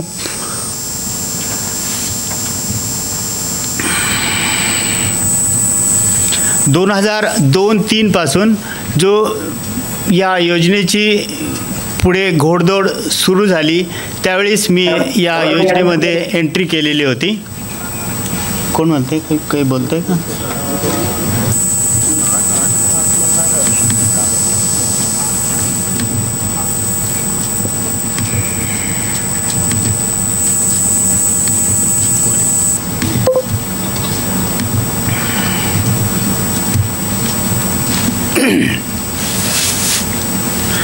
तर 2004 ते 2025 पर्यंतचा हा जो प्रवास आहे याच्यामध्ये योजनेमध्ये भरपूर असे बदल होत गेले. सुरुवातीला जी आपल्या या योजनेची अपेक्स बॉडी आहे ती NRRDA अशी होती, आता ती NRIDA झालेली आहे. त्यावेळी NRRDAचं ऑफिस दिल्लीमध्ये एका सम्राट हॉटेलमध्ये असायचं. हॉटेलचा एक मजला पूर्णतः बुक केलेला होता, बुक इन द सेन्स रेंटवर घेतलेला होता आणि त्या रेंटेड ऑफिसमध्ये पूर्ण देशाचं काम चालायचं. तर या योजनेत काम करत असताना मला योजनेमधील सर्व बाबींची माहिती आहे, start from framing of the organisation to execution आणि मॉनिटरिंग फॉर मेंटेनन्स. तर आपणा कुणाचे कुठल्याही प्रकारचे कुठल्याही विषयाचे प्रश्न असतील तर I am thankful to MRRDA की मी त्या प्रश्नाची उत्तरं देऊ शकतो. मला जी जबाबदारी देण्यात आलेली आहे ती आपण MRRDAमध्ये जी कामं करतो त्याचं सर्व जे नवीन एंट्रंट्स आहेत त्यांना माहिती करून देणं. सर्वप्रथम प्रधानमंत्री ग्राम सडक योजना किंवा MMGSY याच्यात काम करण्यासाठी प्रत्येक घटकाला MRRDAच्या असिस्टंट टू ज्युनियर इंजिनियरपासून सेक्रेटरी लेवलच्या सर्व अधिकाऱ्यांना या ज्या वेबसाईट्स पोर्टल्स दिलेल्या आहेत याची सर्वप्रथम माहिती होणं अत्यंत आवश्यक आहे. मी जे उदाहरणं सांगणार आहे किंवा जे एक्सप्लेनेशन्स देणार आहेत ते PMGSYशी निगडीत असतील आणि ते 100% MMGSYला सुद्धा लागू होणार आहेत. तर PMGSYमध्ये ज्या मुख्य पोर्टल्स आहेत ती OMAS नावाचं एक पोर्टल आहे ज्याला ऑनलाईन मॉनिटरिंगसाठी देशभरामध्ये वापरलं जातं. त्यानंतर दुसरं एक जिओ सडक आहे. जिओ सडक ही पोर्टल याच्यासाठी आहे की आपण जे रस्ते एक्झिक्युशनसाठी घेतो त्या रस्त्यांचे DPR तयार केल्याच्या नंतर त्याची जी सँक्शन झालेली अलाइनमेंट आहे त्याच अलाइनमेंटवर आपण काम करत आहोत की कुठल्या तरी दुसऱ्याच रस्त्यावरती काम करत आहोत. आणि अशा प्रकारचे फ्रॉड्स होऊ नये म्हणून एक जिओ सडक नावाची पोर्टल तयार केलेली आहे केंद्र शासनाने. आणि त्याच्याद्वारे आपण जे काम करतो रस्त्यावरती, त्या रस्त्यावरती होत असलेल्या कामांचं निरीक्षण आणि मॉनिटरिंग होत असतं. आणि मॉनिटरिंग करण्यासाठी आपण GPS सर्व व्हेकल्सवर बसवून, आपण सर्वांना माहीत असेल की GPS माध्यमातून आपण रोडचे प्रोग्रेस, त्याच्यावर त्या व्हेकल्सच्या किंवा इक्विपमेंटच्या होणाऱ्या फेऱ्या ह्याही मॉनिटर करत असतो. त्यानंतर तिसरी वेबसाईट आहे ई-टेंडरसाठी, जी कामं आपण मंजूर करतो. ते मंजूर केल्याच्या नंतर त्याचं प्रोक्युरमेंटची प्रक्रिया जी आहे ती ऑनलाईन होण्यासाठी आणि ते बंधनकारक असल्यामुळं त्याचंही मॉनिटरिंग NICच्या माध्यमातून PMGSY tenders MAH.gov.in ही पोर्टल आपल्याला उपलब्ध करून देण्यात आलेले आहे. त्याच्यानंतर जी रस्ते आपण पूर्ण करतो, बांधकामं पूर्ण झाल्याच्या नंतर त्या रस्त्याचं 5 years DLP मेंटेनन्स आणि पोस्ट 5 year मेंटेनन्ससाठी सुद्धा एक ई-मार्ग नावाचं पोर्टल तयार केलेलं आहे. या सर्व पोर्टलच्या हे मी PPT सर्वांना शेअर करेल, तुमच्या भविष्यात अभ्यासासाठी हे उपयोगी पडणार आहे. तर याचाही तुम्हाला अभ्यास करावा लागणार आहे. मेरी सडक नावाचं एक ॲप आहे. त्या मेरी सडक ॲपवरती तुम्हाला राज्यामध्ये, देशामध्ये कुठल्याही रस्त्यावरती सर्वसामान्य नागरिकाला त्या रस्त्याच्या स्थितीबद्दल काही तक्रार असेल तर त्याला तक्रार नोंदवता येते. आणि त्या तक्रारीचं तुम्हाला कॉग्निजन्स घेऊन त्याचं निपटारा करून त्या संबंधित जो तक्रारदार आहे त्याला ते कळवावं लागतं. त्याच धर्तीवर CP ग्राम नावाचं एक पोर्टल आहे. या पोर्टलवर केंद्र शासनाच्या माध्यमातून आणि या पर्टिक्युलर पोर्टलला प्रधानमंत्री कार्यालय मॉनिटर करत असतं. याच्यावरती सुद्धा रस्त्याच्या ज्या काही तक्रारी असतील त्याही नोंदी करता येतात. त्यानंतर एक महत्त्वाची वेबसाईट आहे गतिशक्ती. गतिशक्ती हे पोर्टल तुम्हाला भविष्यात not only for MRRDA, it will be applicable to for all the departments of all states in India. प्रत्येक डिपार्टमेंटच्या ज्या ॲक्टिव्हिटीज आहेत त्या AI माध्यमातून आणि ज्या ज्या गोष्टी एक दुसऱ्या डिपार्टमेंटशी निगडीत आहेत या सगळ्यांना एका प्लॅटफॉर्मवर आणण्यासाठी गतिशक्ती नावाचं एक पोर्टल तयार झालेलं आहे. त्याचं पुढच्या महिन्यात जूनच्या पहिल्या किंवा दुसऱ्या वीकमध्ये आपलं ट्रेनिंग आहे सर. तर याचा उपयोग तुम्हाला सर्वांना करायचा आहे. आपण जे आता DPR तयार करणे किंवा MB हातानं लिहिणे किंवा कुठल्याही ज्या गोष्टी ऑफलाईन करतो हातानं, म्हणजे बुलवर्क म्हणेन मी त्याला, तर ते सर्व आपण आता टेक्नॉलॉजीच्या माध्यमातून करणार आहोत आणि जास्त सोपं करणार आहोत. तर याची सुद्धा तुमच्यापैकी काही लोकांना ट्रेनिंग देण्यात येणार आहे, जेणेकरून तुम्ही मास्टर ट्रेनर्स व्हाल आणि मास्टर ट्रेनर्स सर्व बाकीच्यांना ट्रेनिंग देऊन पूर्ण जे डिपार्टमेंट आहे ते टेक्नॉलॉजी युक्त असं आणि कमी वेळेमध्ये जास्त चांगलं काम करणारं आपण तयार करणार आहोत. मुख्यमंत्री ग्राम सडक योजनेसाठी आपण त्याच्यावरती सँक्शन झालेले रस्ते, त्याचं फिजिकल आणि फायनान्शियल प्रोग्रेस मॉनिटर करण्यासाठी एक वेबसाईट तयार केलेली आहे. वर्क्स ऑनलाईन मॉनिटरिंग सिस्टीम, ते CDACच्या माध्यमातून आपण तयार करून घेतलेली आहे आणि त्याचीसुद्धा मी लिंक इथं शेअर केलेली आहे. आता प्रधानमंत्री ग्राम सडक योजना ही योजना साधारणतः आतापर्यंत 5 वर्टिकल्समध्ये डेव्हलप होत गेलेली आहे. PMGSY 1, 2, 3, 4 आणि PM जनमन नावाची एक योजना आहे. वेळ मला दिलेला तो 1 तासाचा आहे आणि त्याच्यातली बहुतेक अर्धा तास तर आपण इतर कामामध्ये गेलेला असल्यामुळे मी थोडंसं फास्ट घेणार आहे.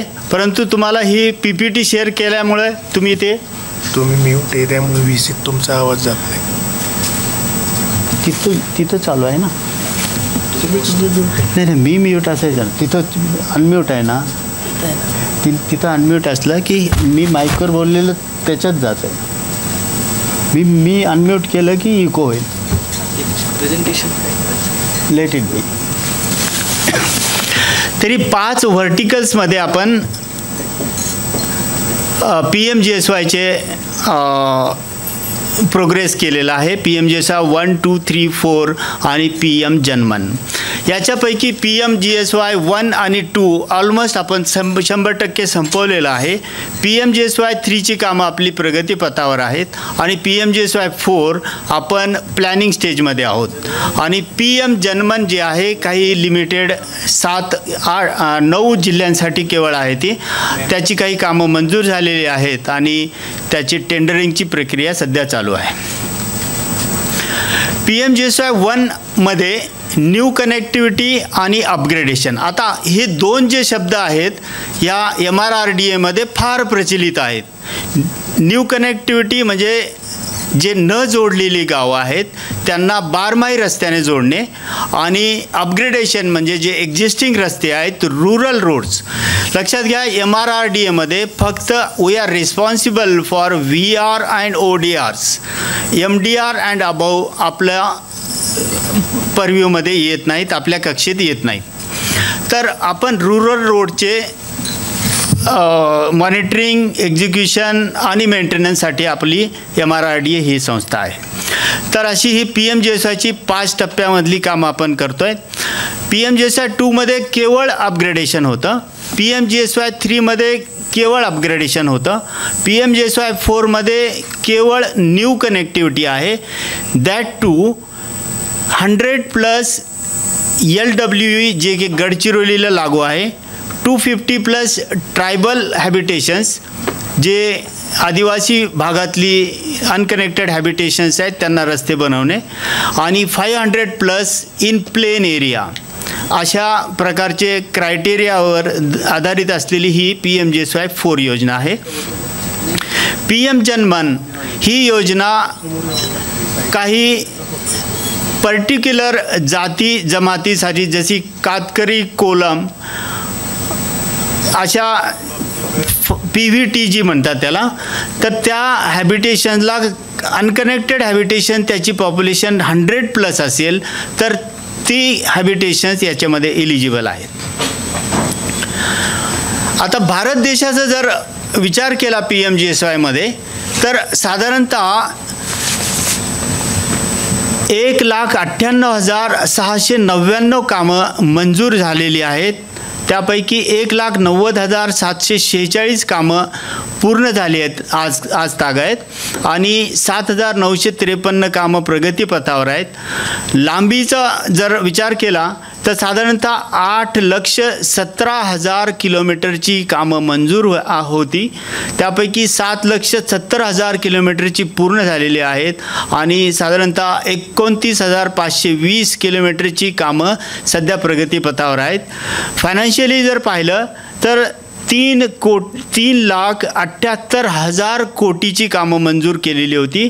त्यापैकी 3,30,000 कोटीची त्याच्यावरती खर्च करून कामं पूर्ण झालेली आहेत आणि बाकीची कामं प्रगतीपथावर आहेत. पूर्ण देशाचा जर विचार केला तर 32 देशामध्ये प्रधानमंत्री ग्राम सडक योजना चालू आहे.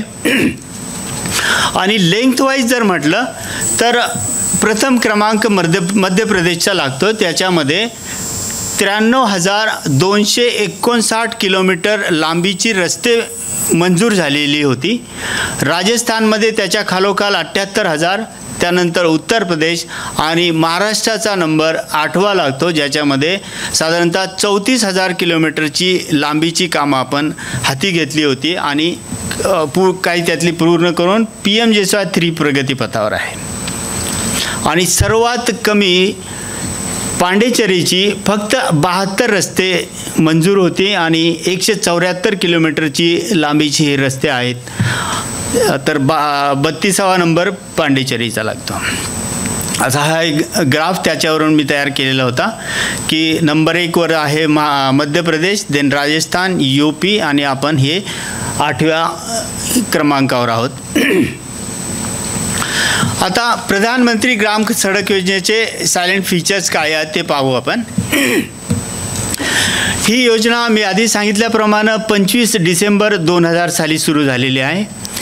इनिशियली या योजनेसाठी 100% अनुदान गव्हर्मेंट ऑफ इंडियाचं होतं आणि 2013-14 नंतर मात्र राज्य शासन आणि केंद्र शासन यांनी 60-40च्या केंद्र शासनाने 60% आणि राज्य शासनाने 40% असं शेअर घेण्याचं बंधनकारक केलेलं आहे. परंतु मेंटेनन्ससाठी 100% राज्य शासनाने हिस्सा उचलायचा आहे. मी आधी सांगितल्याप्रमाणे the scheme is made for connecting unconnected habitations with all weather roads with population 500+ in plains, 250+ in tribal, 100+ in LW area and upgradation of existing rural roads. याच्यामध्ये सायंटिफिक अप्रोच आहे रोडच्या सिलेक्शनपासून ते मेंटेनन्सपर्यंत.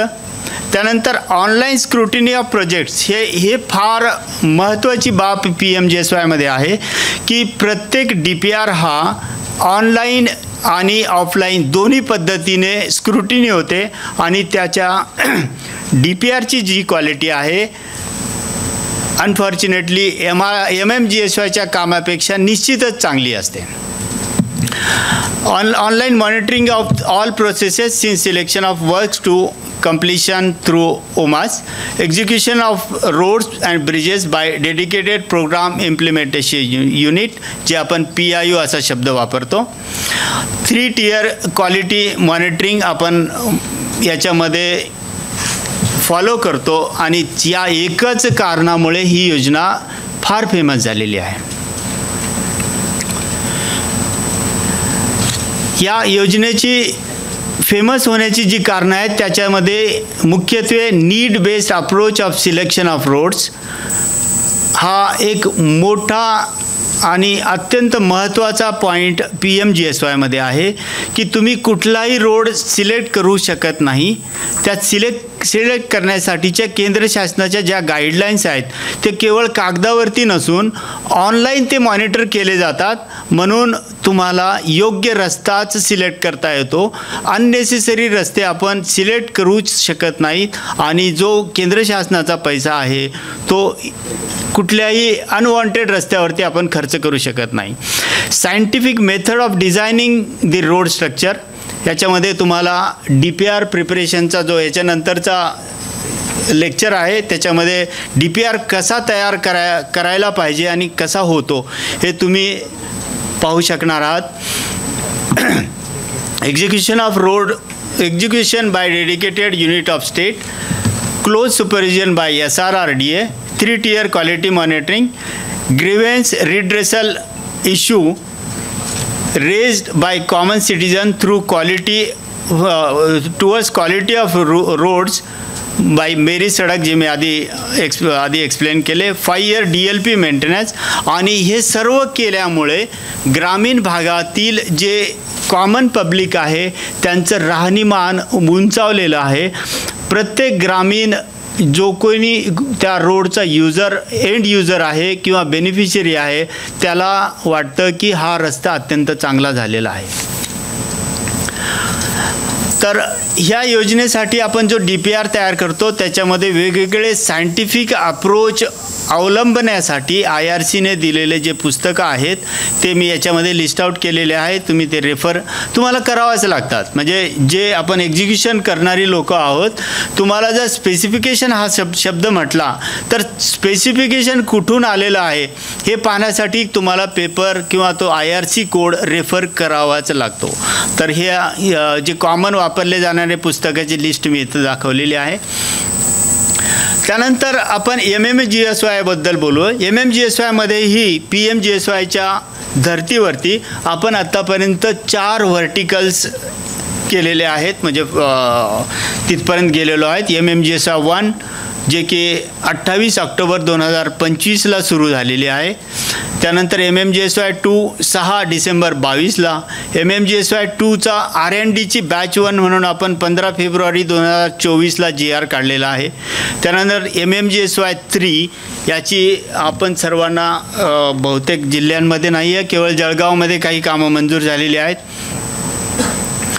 याच्यात आणि PMGSYमध्ये काय फरक आहे? तो फक्त एवढाच फरक आहे की ही योजना ऑफलाईन स्क्रुटिनी त्या DPRची, जे DPR आपण बनवतो ते ऑफलाईन स्क्रुटिनी केले जातात आणि त्याच्याचमुळं मी आधी जे स्टेटमेंट केलं आहे की PMGSYचे जे DPRs आहेत आणि MMGSYचे DPRs जे आहेत त्याच्यामध्ये हा एक मोठा फरक आहे की DPRs ऑनलाईन PMGSYची DPRची ऑनलाईन स्क्रुटिनी होत असताना त्याची जी इलिजिबिलिटी आहे ती अत्यंत काटेकोरपणे केली जाते आणि अक्षरशः कित्येक आपल्याला इटरेशन्स करून एखादा DPR सँक्शन करून घ्यावा लागतो, जे की MMGSYमध्ये तसं नाही आहे. आणि याच्यामध्ये निश्चितच काही धोरणात्मक बदल होण्याची ही आवश्यकता आहे असं मला वाटतं सर. कारण सिलेक्शन ऑफ रोड जे आहे, जरी this is a politically oriented issue, परंतु आपण GRच्या माध्यमातून जर त्याचं एक धोरणात्मक काही लिमिटेशन्स टाकून दिले तर निश्चितच आपण चांगल्या पद्धतीचे रस्ते सिलेक्ट करू शकू. काही कामांमध्ये असे प्रॉब्लेम्स लक्षात आलेले आहेत की ज्या रस्त्यावरती एकही हॅबिटेशन नाही असे रस्ते आपण सिलेक्ट केले, कन्स्ट्रक्शनला घेतले आणि मधले जे शेतकरी होते त्यांनी रस्त्याला जागा न दिल्यामुळे काही रस्ते अजूनही पेंडिंग आहेत. वास्तविक अशा रस्त्याचं सिलेक्शनच व्हायला नको होतं, परंतु काही फ्लॉज आपल्या सिलेक्शन क्रायटेरियामध्ये आहेत आणि किंवा अंमलबजावणी करणाऱ्या मशिनरीमध्ये आहेत, तर ते जर दुरुस्त करण्याची आपली इच्छा असेल तर त्याचा अंतर्भाव GRमध्ये स्ट्रॉंगली व्हायला पाहिजे. त्याच्यामुळे GR चांगला आणि स्ट्रॉंगली फ्रेम करणे हे राज्य शासनाची जी नीड आहे ती फॉलो करण्याची आवश्यकता आहे. मेंटेनन्सचंही जे मॉनिटरिंग आहे आपलं ऑफलाईन होतं MMGSYमध्ये. ओके.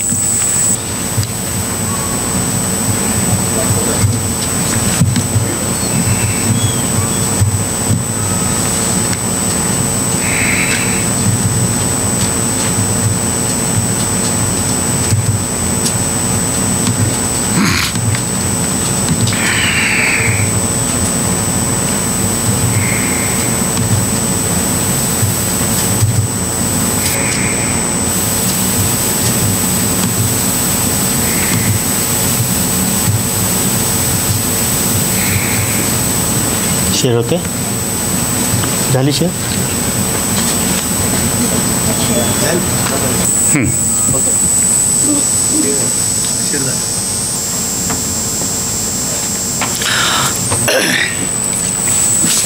तर मेंटेनन्सची जी प्रक्रिया आहे MMGSYमध्ये ती ऑफलाईन आपण करतोय, तीच PMGSYमध्ये आपण E-मार्कच्या माध्यमातून करतोय. आणि E-मार्क हे निश्चितच थोडं क्लिष्ट जरी प्रोसेस असली तरी निश्चित फायद्याचं आहे. आणि MMGSYमध्ये सुद्धा आपण E-मार्कचा अंतर्भाव करण्यासाठी ADBच्या एड मेमोरमध्ये तो इन्क्लूड केलेला क्लॉज आहे. लवकरच आपण तेही करणार आहोत. तर ही जी अंमलबजावणी करण्यासाठी जे ऑर्गनायझेशन आहे त्याच्यावरती आपण आता चर्चा करूयात. PMGSYसाठी देशभरामध्ये जे मॉनिटरिंग होतं ते मॉनिटरिंग करणारं डिपार्टमेंट आहे मिनिस्ट्री ऑफ रूरल डेव्हलपमेंट, ज्याला आपण MORD म्हणतो. त्याच्या अंडर NRIDA याच्यात पॉइंटर आहे का? पॉइंटर आहे का याच्यात?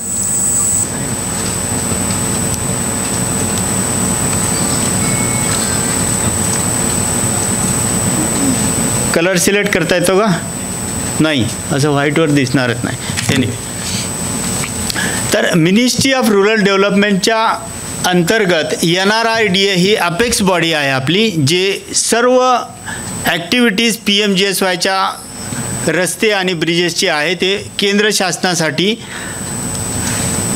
देश पातळीवरती त्याचं मॉनिटरिंग करते. राज्य शासनामध्ये नोडल डिपार्टमेंट हे स्टेट गव्हर्नमेंट आहे आणि RDD आहे. RDD अंतर्गत जे संस्था काम करते त्याला SRRDA असा शब्द आहे, state rural road development association, आणि त्याच्या अंतर्गत आपण MRRDA आहोत. NRIDAच्या अंदर STA आणि PTA असतात. STA काय आहे? स्टेट टेक्निकल एजन्सी, जे आपल्यासाठी गव्हर्मेंट ऑफ इंजिनिअरिंग कॉलेजेस जे आहेत, गव्हर्मेंट इंजिनिअरिंग कॉलेज आपल्याकडे औरंगाबाद, नागपूर, अमरावती, मुंबई आणि पुणे असे 5 कॉलेजेस आहेत. त्यानंतर SQM आणि NQM स्टेट क्वालिटी मॉनिटर, जे आपल्या महाराष्ट्रामध्ये MRIDA अंतर्गत SQC मॅडम ज्या मुख्य अभियंता कुलकर्णी मॅडम आहेत त्या मॉनिटर करतात. आणि NQM नॅशनल क्वालिटी मॉनिटर्स हे NRIDAच्या अंतर्गत CQC असते. CQC चीफ क्वालिटी कोऑर्डिनेटर त्यांच्या अंडर असतात. आणि SQM आणि NQM हे retired executive engineers, retired SE आणि चीफ इंजिनियर्स असतात.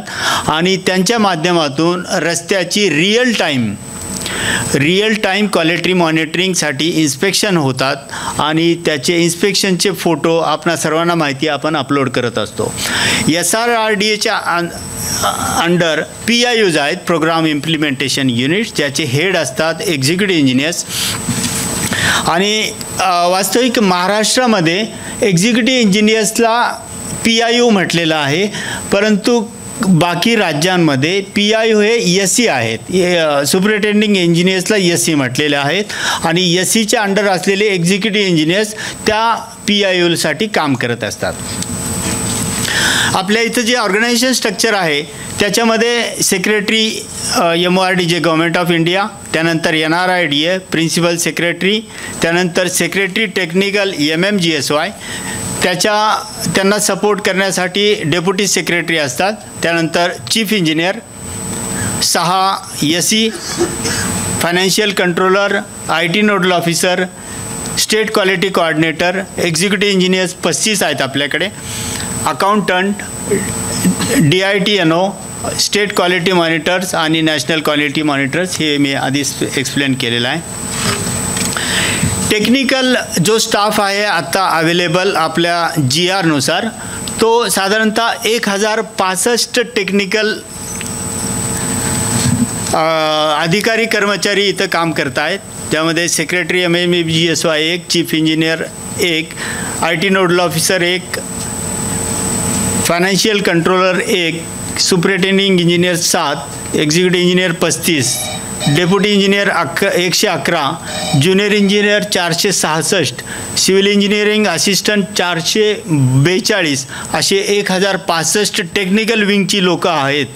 त्यामध्ये काही ॲडिशनल आउटसोर्सिंगद्वारे काही माने सरांनी काही सँक्शन करून घेतलेली 95 पदं आहेत. त्यापैकी 84 टेक्निकल स्टाफ आहे. असा हा एकूण 1149 लोकांचा स्टाफ आहे. वास्तविक पाहिलं तर हा जो स्टाफ आहे केवळ it was designated for PMGSY, परंतु आपण PMGSYचा जो स्टाफ आहे त्याच स्टाफद्वारे आपण MMGSYची सुद्धा कामं करून घेत आहोत. MMGSY जे सुरुवात झाली त्याचे जे GRs आहेत ते मी याच्यामध्ये दिलेले आहेत, तुम्हाला उपयोगी पडणार आहेत. MMGSY 1 28 ऑक्टोबर 15 आहे. देन MMGSY 2 6 जानेवारी 22, MMGSY 2 R&D 15 फेब्रुवारी 24 आणि MMGSY 3 16 मार्च 2024 असे हे 4 GR निघाले, ज्याला बेस GR असं मी म्हणतो. PMGSYच्या ऑनलाईन मॉनिटरिंगसाठी ही एक वेबसाईट आहे. सर्वांना विनंती आहे की या वेबसाईटला जरी तुम्हाला लॉग इन नसेल तरीही तुम्ही PMGSYमध्ये कुठल्याही देशात कुठल्याही राज्यात देशातील कुठल्याही राज्यात काय चालू आहे याची माहिती घेऊ शकता. याच्यावरूनच मी राज्य जे पूर्ण देशाचं चित्र आता थोडा फर्स्ट सेकंड स्लाईडमध्ये दाखवलं ते याच्यावरूनच काढलेलं आहे. तुम्ही याच्यावरती सर्फिंग करण्याची सवय ठेवा. होतं काय की एक्झिक्युटिव्ह इंजिनियर्सला पर्टिक्युलरली कामाचा व्याप जास्त आहे, मान्य आहे, परंतु त्यांनी जर याची सवय ठेवली तर ते टेक्नोसॅव्ही होतील आणि भविष्यात त्यांना या डिपार्टमेंट असेल किंवा दुसऱ्या डिपार्टमेंटला गेलं तर तुम्हाला टेक्नॉलॉजीचा वापर करून किती चांगलं आपण सर्व्हिस करू शकतो याचा आनंद घेता येईल.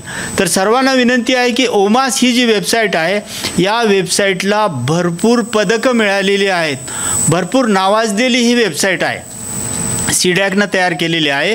तर ह्या वेबसाईटवरती लॉग इन नसेलही, ज्युनियर इंजिनियर्सला सर्वांना लॉग इन नसलं तरीही त्यांनी, डेप्युटी इंजिनियर्सनीही त्यांना सिटिजन्स मॉड्यूल आहे याच्यामध्ये आणि सिटिजन्स मॉड्यूलमध्ये कित्येक असे माहिती असलेले मॉड्यूल्स आहेत.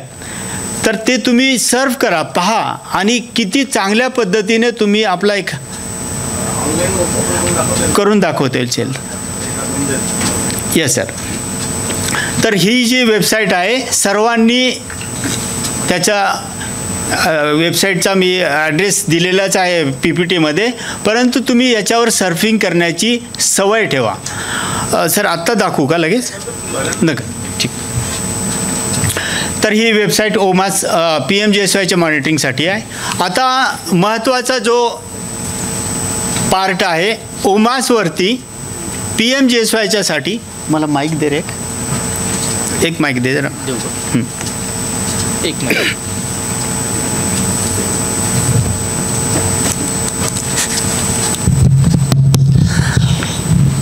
आता PMGSY असेल किंवा MMGSY असेल, PMGSYमध्ये जो वर्क फ्लो आहे तो 100% ऑनलाईन आहे. MMGSYमध्ये काही लिमिटेशन्स आहेत, परंतु PMGSYचाच तुम्ही समजून घेतला तर MMGSYसाठी तुम्हाला ऑटोमॅटिकली तसंच आहे किंवा तसं करण्यात येईल असं तुम्ही समजू शकता. याच्यातले बरेचसे जे वर्ड्स आहेत ते ॲब्रिव्हिएशन्स जे आहेत तुमच्या वाचण्यात आले असतील, ऐकण्यात आलेले असतील, परंतु मी इथं एक्सप्लेन करण्याचा प्रयत्न करतो. हा जो वर्क फ्लो आहे ओमासवरचा तो सर्वांनी समजून घेण्याची आवश्यकता आहे. आणि नॉट फॉर PMGSY, प्रत्येक कामामध्ये तुम्ही PWDला जरी असाल, PWDला जरी बांधकाम म्हणजे बिल्डिंग वर्क जरी असेल तर त्याच्यासाठी अशा प्रकारचं PWDनं काही टेक्नॉलॉजीच्या माध्यमातून उपयोग करून असं तयार केलं तर it will be 100% useful for the all engineers. याच्यात ओमासमध्ये बेसिक काय आहे तर preparation of masters village and habitation, म्हणजे राज्यातील प्रत्येक जिल्ह्यातील, त्याच्यातील प्रत्येक तालुक्यातील प्रत्येक विलेजमध्ये असणारे सर्व हॅबिटेशन. आता हॅबिटेशन ही एक महत्त्वाची संकल्पना आहे, महत्त्वाची डेफिनेशन आहे. मी ते पुन्हा सांगतो की हॅबिटेशन आणि विलेज याच्यामध्ये फरक काय आहे की विलेज हे रिव्हेन्यू विलेज असतं. रिव्हेन्यू विलेज PWDमध्ये जे रस्त्याचं नेटवर्क आहे it is depend on village, not habitation. PMGSYमध्ये habitation is a unit of development, PWDमध्ये village is a unit of development. तर असं हे विलेज आणि हॅबिटेशनचं मास्टर आपल्याला सर्वप्रथम ओमासमध्ये तयार करावं लागलेलं आहे. राज्यातील प्रत्येक तालुक्यामधील प्रत्येक गावामध्ये असलेले जेवढे हॅबिटेशन्स असतील त्याचा डेटाबेस आपण ओमासमध्ये घेतलेला आहे. म्हणजे त्या गावाचं नाव, ते गाव कुठल्या ग्रामपंचायत अंतर्गत येतं आहे, त्या गावामध्ये पॉप्युलेशन किती आहे, पॉप्युलेशन 2001चं किती आहे, 2011चं किती आहे, त्याच्यामध्ये SC किती आहेत, ST किती आहेत, इतकं. त्या गावामध्ये असलेले फॅसिलिटीज काय काय आहे, तिथं ग्रामपंचायत आहे का, तलाठी ऑफिस आहे का, टेलिफोन ऑफिस आहे का, इलेक्ट्रिसिटी आहे का, बस स्टँड आहे का, मार्केट आहे का, मार्केटमध्ये काय काय सुविधा, इतक्या सगळ्या गोष्टींचा डेटाबेस या ओमासवरती आहे. त्यानंतर दुसरी ॲक्टिव्हिटी आहे प्रिपरेशन ऑफ DPR. DPR म्हणजे डिस्ट्रिक्ट रूरल रोड प्लॅन, म्हणजे एखाद्या तालुक्यामध्ये असलेले सर्व रस्ते irrespective of whether those are planned or non-planned, सर्व रस्त्यांचं जे जाळं आहे त्या तालुक्यामध्ये असलेल्या सर्व रस्त्यांचं प्रिपरेशन ऑफ DRPचं एक मॉड्यूल आहे. त्याच्यामध्ये आपल्याला प्रत्येक रस्त्याचं डेटा एंट्री करावी लागलेली आहे. त्याच्यामध्ये VR असतील, ODR असतील, MDR असतील, स्टेट हायवे असतील, नॅशनल हायवे असतील किंवा एक्सप्रेस हायवे असतील, सगळ्यांचं डेटाबेस आपण त्याच्या किलोमीटर सहित त्याची लेंथ असलेली, कुठून स्टार्ट होतो कुठं एंड होतो, इतके डिटेल्स आपण याच्यामध्ये एंटर केलेले आहेत. त्यानंतर तिसरा जो भाग आहे तो प्रिपरेशन ऑफ कोर नेटवर्क. आता कोर नेटवर्क काय आहे की तालुक्यामध्ये समजा 100 रस्ते आहेत, त्या 100 रस्त्यापैकी आपण ज्या गावांना कनेक्टिव्हिटी देणार आहोत त्या कनेक्टिव्हिटीसाठी त्या 100च्या 100चा वापर होत नाही. बेसिक कनेक्टिव्हिटी जी आहे की एका गावाला एक रस्ता, तोही चांगला रस्ता, आणि त्याच्यामध्ये असं नाही की तो जवळचा रस्ता की लांबचा रस्ता, असा नाही. तो रस्ता जो जास्त उपयोगी आहे, it may be long route, it may be short route, पण जो त्या गावकऱ्यांसाठी, त्यांच्या शेतीसाठी, त्यांच्या बाजारपेठेसाठी किंवा त्यांच्या शाळा हॉस्पिटल्सला जाण्यासाठी जो जास्त उपयुक्त आहे, अशा रस्त्याचं जाळं त्या 100 रस्त्यामधून आपण एक्स्ट्रॅक्ट करतो. त्याला काय म्हटलं जातं? Core network. ते कोर नेटवर्क केल्याच्या नंतर त्या रस्त्यावर असलेले जेवढ्या फॅसिलिटीज आहेत त्या फॅसिलिटीचं सर्वे करणे. तर त्याला एक मॉड्यूल आहे, facility survey and PCI. PCI हा टेक्निकल शब्द आहे, आपणा सर्वांना माहिती पाहिजे. बहुतेक लोकांना PCI हे माहिती नाही आहे, पेमेंट कंडिशन इंडेक्स. तर याच्यासाठी एक सेपरेट चॅप्टर आहे ऑपरेशन मॅन्युअलमध्ये, जे पुस्तकांचे मी तुम्हाला चित्र दाखवले त्याच्यामध्ये ऑपरेशन मॅन्युअलसुद्धा आहे, त्याचाही अभ्यास तुम्हाला करावा लागेल. आणि PCI ह्या PCI 1, 2, 3, 4, 5 एवढे आपल्याला 5 कॅटेगरीमध्ये पूर्ण जाळ्याला जे कोर नेटवर्क आहे त्याला डिस्ट्रीब्यूट करावं लागतं. तर जो 1, 2, 3, 4, 1 म्हणजे अत्यंत खराब रस्ता, 2 त्यापेक्षा बरा, 3 त्याच्यापेक्षा चांगला, त्यानंतर 4 बेटर आणि 5वा अत्यंत चांगला, अशा प्रकारची कॅटेगरी आहे. Generation of COPL and approval by SLSC. तर हे कोर नेटवर्क केल्याच्या नंतर तुम्हाला PMGSYमध्ये जे टार्गेट दिलेलं आहे पर्टिक्युलर जिल्ह्यासाठी, त्या जिल्ह्याचं MMGSYमध्ये पण आपण देतो. तर ते टार्गेट आपण त्या जिल्ह्याला दिल्याच्या नंतर कार्यकारी अभियंत्याचं काय काम असतं की तुम्ही तालुक्याला ते डिस्ट्रीब्यूट करायचं. ते डिस्ट्रीब्यूट करत असताना त्याच्यात 2-3 क्रायटेरिया जसे GRमध्ये असतील तसं तुम्हाला फॉलो करायला लागतात. महत्त्वाचं काय आहे, मागे आपण जे केलेलं आहे की रस्त्याची एकूण लांबी आणि त्याच्या प्रमाण प्लस एकूण तालुक्याचा जो एरिया आहे त्या एरियामधून कॉर्पोरेशनचा एरिया मायनस करायचा, या दोघांची सांगड लावून त्याचा गुणोत्तर तयार करायचं आणि तालुका वाईज ते टार्गेट डिस्ट्रीब्यूट करायचं. त्यानंतर preparation of DPRs, roads and bridges. PMGSYमध्ये रोड्स आणि त्या रोडवरची bridges, stand alone bridge sanction होत नाही. तर हे DPR तयार करणे, त्याच्यामध्ये रोडचा करणे आणि DPRचा ब्रिजचा कसा करणे याच्याबद्दल नेक्स्ट सेशनमध्ये होईल. Scrutiny by Tier 1 CE, SE आणि E. हा जो DPR तयार होतो तो DPR SE, एक्झिक्युटिव्ह इंजिनियर आणि चीफ इंजिनियर या 3 कॅटेगरी 3 लेवलवरती तो चेक होणं अपेक्षित आहे. त्याच्यानंतर तो DPR जातो STA STA म्हणजे इंजिनिअरिंग कॉलेजचे प्रोफेसर असतात, स्टेट टेक्निकल एजन्सी, आणि PTA म्हणजे पॅरेंट टेक्निकल एजन्सी. महाराष्ट्रासाठी पॅरेंट टेक्निकल एजन्सी हे CRRI दिल्ली आहे. त्यानंतर तो DPR जातो NRIDA. NRIDA 15% DPR सँक्शन करतात.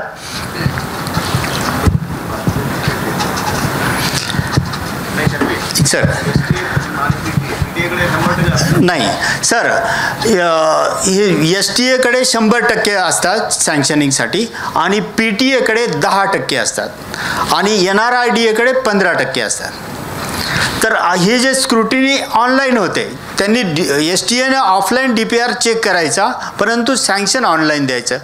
PTA कडे आपण आता प्रोसेस अशी पाडलेली आहे की आपण DPR सुद्धा ऑनलाईन पाठवतो आणि ऑनलाईनच सँक्शन करतात ते. तर ते बऱ्यापैकी स्मूथ स्ट्रीमलाईन झालेलं आहे.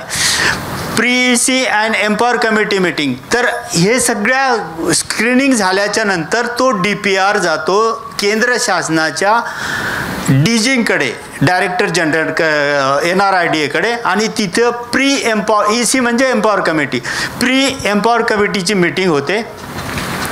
त्या मीटिंगमध्ये केंद्र शासनाच्या NRIDA मधले सर्व डायरेक्टर्स आणि केंद्र शासनाचे forest department, planning department, finance department आणि नीती आयोग याचे सेक्रेटरीज असतात. ते सर्व तुमच्या प्रपोजलवर ऑब्झर्वेशन नोंद करतात, त्याची आपल्याला पूर्तता करावी लागते. त्यानंतर ते जे काही प्रपोजल असेल आपलं ते सँक्शन केले जातं. सँक्शन केल्याच्या नंतर आपण गव्हर्नमेंट ऑफ महाराष्ट्र त्याचा प्रशासकीय मान्यतेचे आदेश क्लिअर करतात. त्यानंतर TS होतं, TS आणि पुढची प्रक्रिया आपणा सर्वांना जवळपास माहीत आहे, tendering and award, agreement mapping on OMAS. आपल्याला सँक्शन झालेल्या रस्त्याला ॲग्रीमेंट झाल्याशिवाय OMASवरती पुढचं काहीही करता येत नाही. ॲग्रीमेंट झाल्याच्या नंतरच तुम्हाला एक्झिक्युशनच्या पुढच्या ॲक्टिव्हिटीज करण्यासाठी चाल मिळते.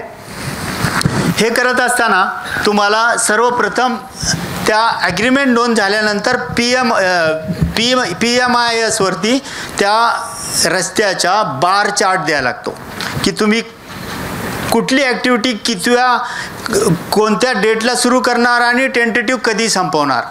प्रत्येक ॲक्टिव्हिटी, एक्झिक्युशन, एक्सवेशन असेल, एम्बॅकमेंट असेल, GSB असेल, WBM असेल, त्या प्रत्येक ॲक्टिव्हिटीजच्या डेट्स तुम्हाला एंटर करायला लागतात.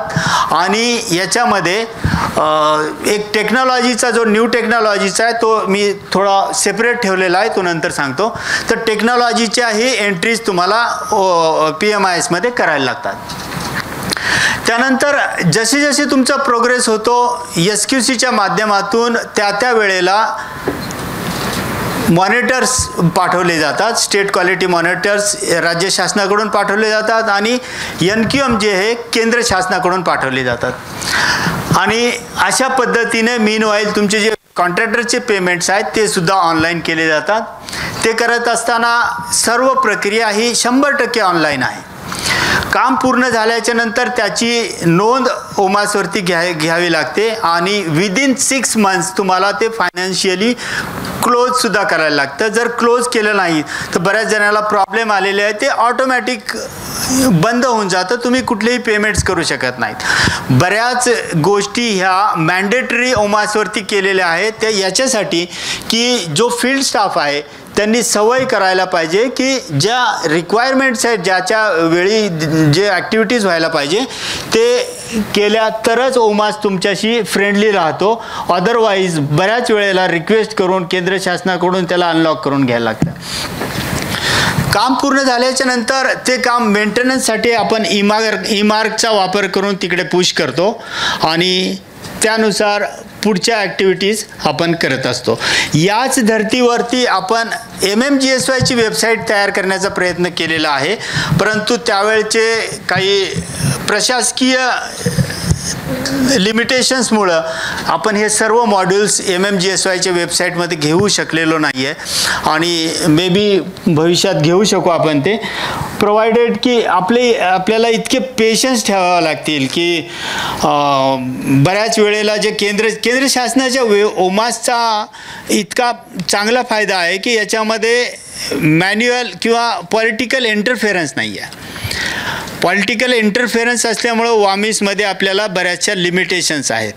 तर त्या प्रशासकीय दृष्टिकोनातून पुढे किती आपण सहज करू शकू बघूयात. ही जी वेबसाईट आहे दुसरी MMGSYसाठी WOMS ही आहे, वर्क्स ऑनलाईन मॉनिटरिंग सिस्टीम. आणि याचंसुद्धा सर्वांना विनंती आहे की याचंही तुम्ही सर्फिंग करा. याच्यामध्ये जरी लिमिटेड ॲक्सेस असेल तरी तुम्हाला बरीचशी सार्वजनिक माहिती मिळते याच्यात. दोन्ही योजनामध्ये सर 11 वाजलेले आहेत, 11:15 होत आहेत. चहाचा टाईम इथंच कवर करायचा की, कारण 11:15चा चहाचा वेळ दिलेली होती आपण. सर वेळ भरपूर लागू शकता. ठीक आहे, मी काही स्किप करतो. ते हे कंपॅरेटिव्ह चार्ट आहे ओमासमध्ये जे आहे ते, आणि याच्यामध्ये काय नाही ते रोल्स अँड रिस्पॉन्सिबिलिटी ज्या आहेत त्या जे मी फ्लो चार्ट दाखवला त्याच्यामध्ये कुणाच्या काय रिस्पॉन्सिबिलिटीज आहेत हे दाखवणारा हे स्लाइड्स आहेत. हां, ही एक महत्त्वाची बाब मला सेक्रेटरी सरांच्याही आणि मुख्य अभियंता सरांच्याही निदर्शनास आणायची होती.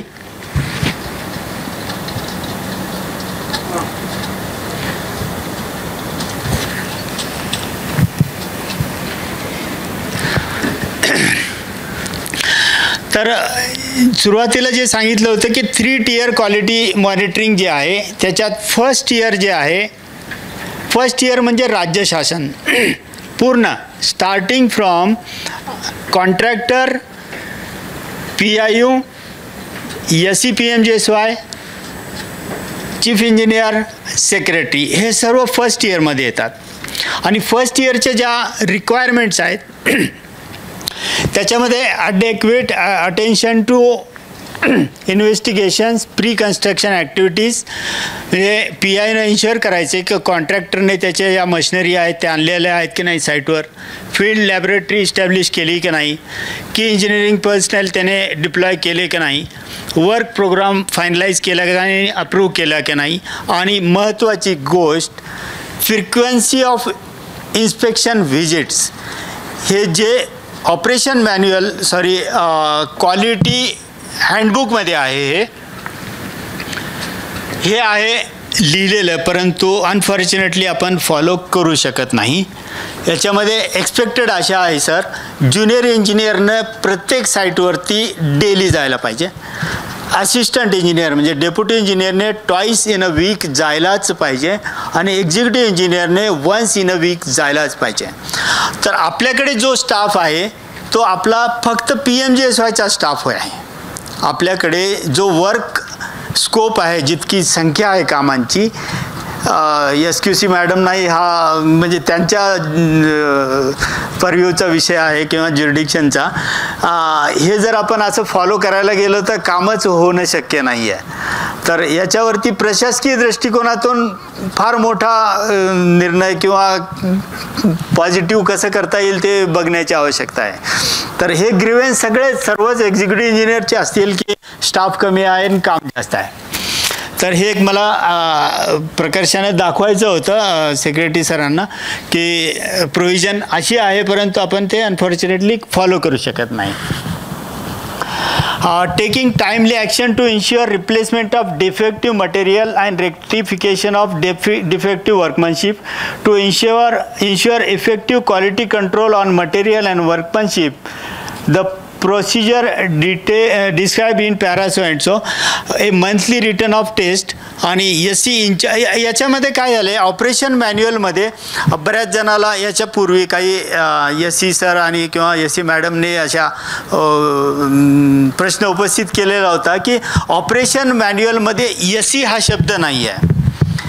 तर तो याच्यासाठी नाही आहे की बाकीच्या राज्यांमध्ये PIU हे SCच आहेत, त्याच्यामुळं PIU is equal to SC.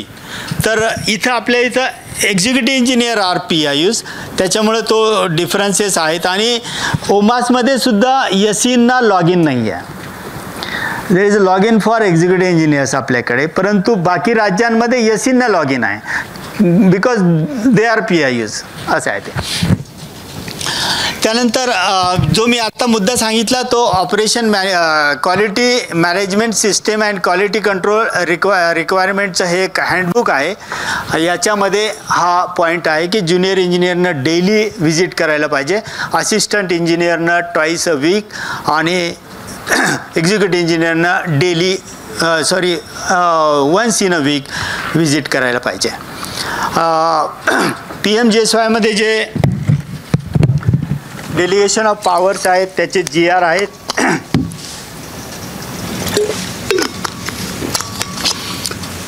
सर्व एक्झिक्युटिव्ह इंजिनियर, ज्युनियर इंजिनियर आणि सर्व फील्ड स्टाफकडे हे GR पाहिजेत. मी याच्यामध्ये नंबर दिलेले आहेत, GRचे डेट दिलेले आहेत, तुम्हाला ते ॲक्सेस करून डाउनलोड करून घेता येतील.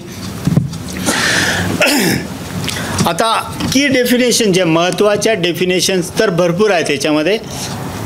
हॅबिटेशन, connectivity, cluster, DRRP, core network, through road, link road, भरपूर आहे त्याच्यामध्ये. परंतु याच्यातल्या ज्या महत्त्वाच्या आहेत त्या मी म्हणजे तुम्हाला माहीत होण्यासाठी म्हणून डिस्क्राईब करतो. हॅबिटेशन, हॅबिटेशन कुणाला म्हणायचं आहे? जसं मी आधी सांगितलं की विलेज हे रिव्हेन्यू नसतं, विलेज रिव्हेन्यू असतं, हॅबिटेशन रिव्हेन्यू नसतं. पण habitation is a cluster of dwelling in a area the location of which does not change over time. म्हणजे अशी लोकवस्ती जे बदलत नाही, म्हणजे अशी लोकवस्ती जे भटकी जमात सारखे जे असतात तर त्यांना लोकवस्ती नाही म्हणायचं. आपण सर्वे करायला जिथं जातो तिथं असं पाहायला पाहिजे की ते स्टेबल आहेत, ते कुठं असं वेळोवेळी शिफ्ट होत नाहीत, अशा वस्तीला लोकवस्ती म्हणायचं. आणि आपण 100+ पॉप्युलेशन असलेल्या लोकवस्तीला हॅबिटेशन असं म्हणतो आणि त्याचा डेटा ओमासमध्ये घेतो. All weather road, all weather road कशाला म्हणायचं आहे? An all-weather road is one which is negotiable during all weathers with some permitted interruptions. Essentially, this means that at cross drainage structure, the duration of overflow or interruption at one stretch shall not exceed 12 hours for ODR, 24 hours for VRs in hilly region and 3 days in case of roads in plain areas. आपल्याकडे असा समज झालेला आहे, जिल्हा परिषदमध्येही असंच म्हटलं जातं की जो रस्ता डांबरी नाही तो ऑलवेदर नाही. तर याच्यामध्ये असं नाही आहे, इथं स्पष्ट लिहिलेलं आहे The pavement should be negotiable during all weathers, but this does not necessarily imply that it should be paved or sealed or blacktopped. Clear cut definition आहे, त्याच्यामुळे काही शंका घेण्याचं कारणच नाही आहे. आणि याच एका डेफिनेशनमुळे सर आपले PMGSYमध्ये आपण जे 208 हॅबिटेशनचा सर्वे केलेला आहे त्याच्यापैकी त्यांनी केवळ 126 हॅबिटेशनला क्लिअर केलं, बाकीचे त्यांनी होल्डवर ठेवलेले आहेत. आणि आपण परवा त्याचं ते एक्सप्लेनेशन पाठवलं, काही फोटो पाठवले.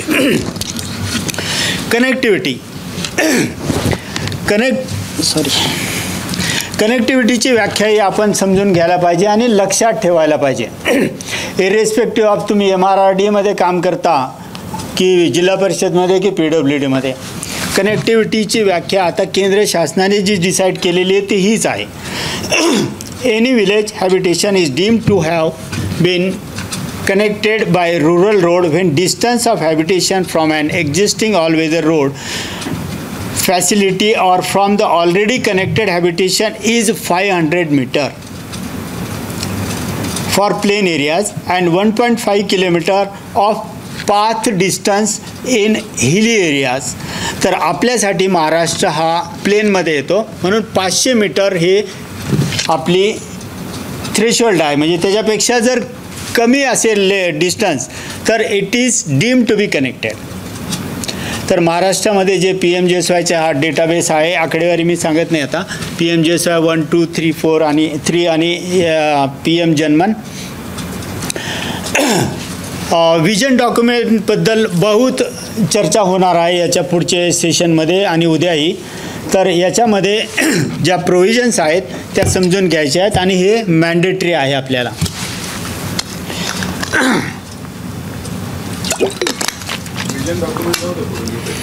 सर काही जे कंपल्सरी पॉईंट्स आहेत ते सांगतो.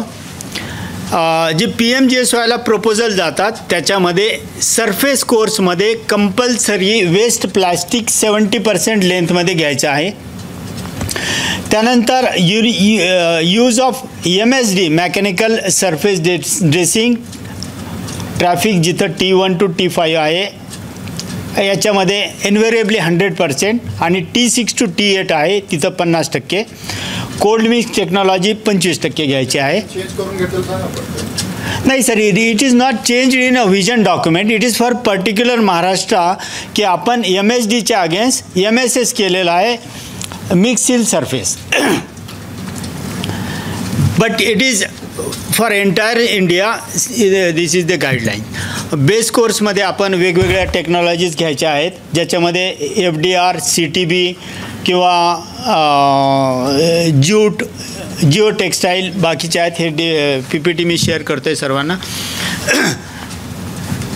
आपण ज्या टेक्नॉलॉजीज घेतलेल्या आहेत PMGSY 3मध्ये साधारणतः 4706 किलोमीटरच्या आपण टेक्नॉलॉजी घेतलेल्या आहेत. आता मी इथं एवढी एक स्लाईड करून संपवणार आहे. Duties of PIUs with respect to OMAS आणि WOMS. Timely enter the work award agreement details on OMAS and finalise it. जोपर्यंत तुम्ही हे करत नाही कामाचे इन्स्पेक्शन होणार नाहीत, कामाचे पेमेंट्स तुम्हाला करता येणार नाही. Enter the bar chart of work flow in PMIS. ते केल्याशिवायही तुम्हाला पेमेंट्स करता येणार नाहीत.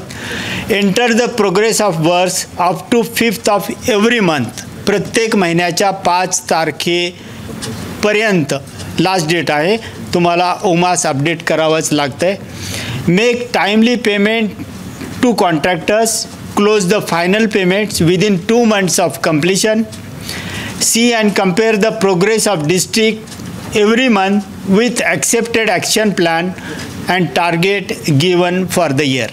तर या सर्व ज्या ॲक्टिव्हिटीज आहेत तुम्हाला वेळोवेळी करायला लागतील आणि ते केल्याशिवाय तुम्ही successful engineer, successful junior engineer, successful deputy engineer आणि एक्झिक्युटिव्ह इंजिनियर होऊ शकणार नाहीत. सर्वांना विनंती आहे, हे OMASवरती अलिखित नियम आहेत. म्हणजे तुम्ही काही गोष्टी चुकल्या तर OMAS ऑटोमॅटिक तुमच्यासाठी बंद केला जातो आणि तुम्ही रिक्वेस्ट केल्याशिवाय ते ओपन केलं जात नाही. आणि तुम्ही रिक्वेस्ट करताना आम्ही तुमचं पत्र घेतो की तुम्ही का चूक केली आणि काय केले. तर त्याच्यासाठी कमीत कमी आम्हाला तुम्हाला पत्र द्यायला लागतील अशी व्यवस्था तुमच्या तिथं PIUमध्ये तुम्ही तयार करा आणि भविष्यात तुम्ही सर्व लोक चांगलं काम कराल याची अपेक्षेसह मी माझं जे लेक्चर दिलेल्या वेळात संपण्याचा प्रयत्न केला. धन्यवाद.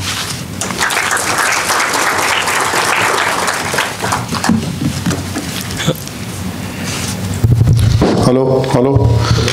हां, कुणाला काही प्रश्न असतील तर विचारा. 10 मिनटं आपण प्रश्न उत्तरसाठी ठेवलेत. आप सब लोगों को लेक्चर बहुत अच्छे से सुनना है क्योंकि कल सुबह शुरुआत में आज के जो लेक्चर होंगे उस पर प्रश्न लिए जाएंगे और जो प्रश्नों के सही उत्तर देगा उसको अपने सेक्रेटरी सर के हाथ से पुरस्कार भी दिया जाएगा. तो आप सभी को सारे लेक्चर अच्छे से सुनना है. इसमें से 5 प्रश्न सबको पूछे जाएंगे. कार्यकारी अभियंता को छोड़कर बाकी सबको उत्तर देना है.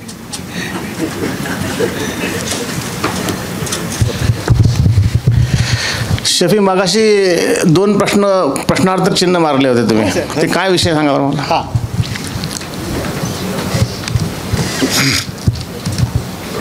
सगळ्यांना लेक्चर लक्षात आलं का? आपलं PMGSYचं स्ट्रक्चर कसं आहे, आपल्या स्कीम्स कोणत्या आहेत, हे त्यांनी सगळं इलॅबोरेट करून सांगितलं. म्हणजे आपल्याकडे 2च स्कीम आहेत, PMGSY आणि MMGSY. PMGSYच्या 3, 1, 2, 3, 4. आता 4 येणार आहे. 1, 2 संपलेलं आहे तर सोडून द्या डोक्यातून. 3 चालू आहे आणि 4था अजून येणार आहे. म्हणजे सध्या तुम्हाला कॉन्सन्ट्रेट करायचं 3वर आणि 4थ्याच्या मंजुरीवर.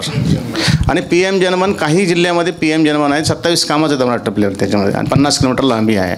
MMGSYमध्ये सुद्धा 2च स्कीम आहेत. 1चं जवळजवळ संपलेलं आहे आणि 2चं चालू आहे, ज्याचे 17,000 किलोमीटर चालू आहे. 3 अजून मंजूर झालेलं नाही. त्यामुळे शॉर्टमध्ये असं आहे, स्ट्रक्चर तुम्हाला त्यांनी सांगितलेलं आहे. दुसरा एक शफीने प्रश्न उपस्थित केला होता की आपल्याकडे एक्झिक्युटिव्ह इंजिनिअरने विकली जायला पाहिजे, डेप्युटी आणि किती ट्वाईस अ वीक आणि JEEने दररोज जायला पाहिजे. पण बिईंग सेक्रेटरी मी असं सांगू इच्छितो की आपला जो स्टाफ आपली पूर्णपणे अस्थायी यंत्रणा आहे. आपले सगळे जे लोक आहेत ते एकतर बाहेरून डेप्युटेशन आलेले कंत्राटी किंवा आउटसोर्सिंगचे आहेत आणि अस्थायी यंत्रणा PMJSYसाठी होती. नंतर 2015मध्ये MMJSY आलं, पण आपल्याकडे स्टाफिंग पॅटर्न काही वाढलं नाही. त्यामुळे तुम्ही ओव्हरलोडेड लोक आहात त्याची मला कल्पना आहे आणि आहे त्या कंडिशनमध्ये जो काम करतो तोच अभियंता किंवा टेक्निकल माणूस असतो. त्यामुळे तुम्ही करू शकता अशी माझी अपेक्षा आहे. तरी आपण तरी मला वाटतं माने साहेबांच्या प्रयत्नामुळं मागच्या वर्षी 95 अतिरिक्त लोक आपण मंजूर केले. त्याच्यात पूर्ण भरलेत का? हां ठीक आहे. अकाउंटंटचं आपण ॲडव्हर्टाईज दिली ना? हा काय विषय हा? हां सर, हे आपण PMJSYमध्ये DPR जो तयार करतो, एकतर जी सिलेक्शन प्रोसेस आहे रस्त्याच्या सिलेक्शनचा जो क्रायटेरिया आहे, मी आधी सांगितलं की आपण सिलेक्शन क्रायटेरिया तसा असा त्याची फार मोठं वाईड रेंज आहे. आणि ऑन द कॉन्ट्ररी PMJSYमध्ये जे रोड्स आपण सिलेक्ट करतो त्याच्या ज्या मर्यादा आहेत त्या केंद्र शासनाने घालून दिलेल्या, जे की गाईडलाईन्समध्ये त्यांनी ते स्ट्रॉंग टाकलेले आहेत, तसं आपण टाकलेले नाहीत किंवा टाकू शकलेलो नाही आहे. सिलेक्शनबद्दल बोलतात. सिलेक्शन झाल्याच्या नंतर जो DPR तयार होतो त्याची जी क्वालिटी आहे आणि ती जितक्या हरिडली आपण तयार करतो. समजा मी म्हटलं मला DPR 15 दिवसात पाहिजे तर पाहिजेच.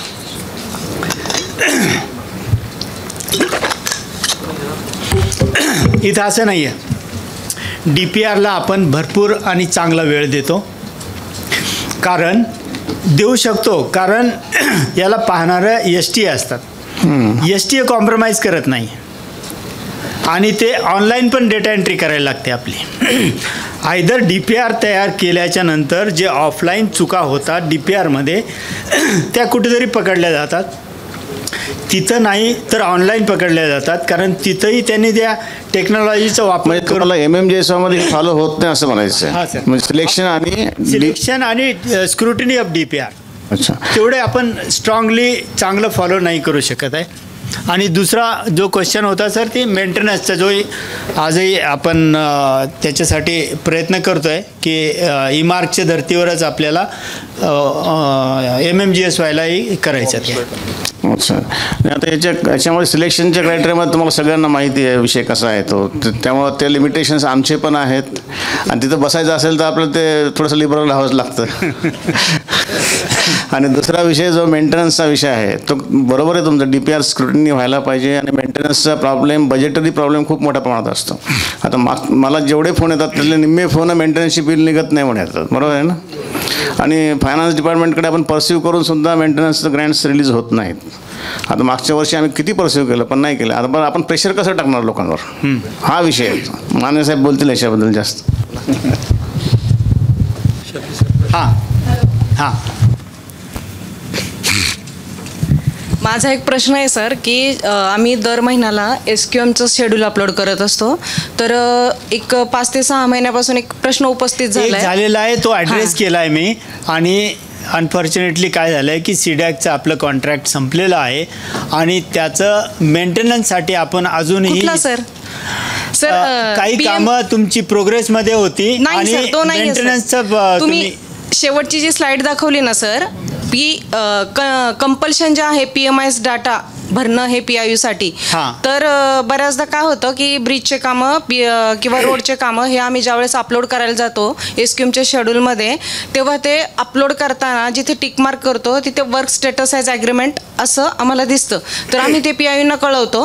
तर बऱ्याच जिल्ह्यांचं झालं, तर आपल्या इथेच मंत्री साहेबांचा जिल्हा आहे, कालच साहेबांचं माझं बोलणं झालं की त्यांचे मागच्या महिन्यात 5 कामं तपासून झाले नाही, केवळ यासाठी की त्यांनी PMIS डाटा भरून देखील ते आम्हाला अपलोड करता आले नाही. तर काय विषय काही कळत नाही, ह्या महिन्यातही होत नाही सर. कालच बोलणं झालं. सीडॅकवाले सपोर्ट करत नाही. सीडॅकवाले पण सपोर्ट करत नाही. तर PMIS डाटा भरला किंवा ज्या कामांना नवीन टेक्नॉलॉजी आहे त्यांचे FDR भरले तरी ते आम्हाला वर्क स्टॅटिसाइज ॲग्रीमेंटच रिसिव्ह होते. ओके, बरोबर आहे. FDR आणि CTB आणि सॉईल स्टॅबिलायझेशन ह्या 3 टेक्नॉलॉजीबद्दल आम्ही पत्रव्यवहार केलेला आहे सरांच्या सहीने. याच्यामध्ये कसं आहे बरं का, आपलं सिडॅक्सचं ॲग्रीमेंट संपलेलं आहे आणि याच्या पुढे आपलं असं चाललं की क्लाउड सर्व्हिस म्हणून आपण MHA-ITला घेणार आहोत. येत्या 8-10 दिवसामध्ये शिफ्टिंग होईल ते. येस.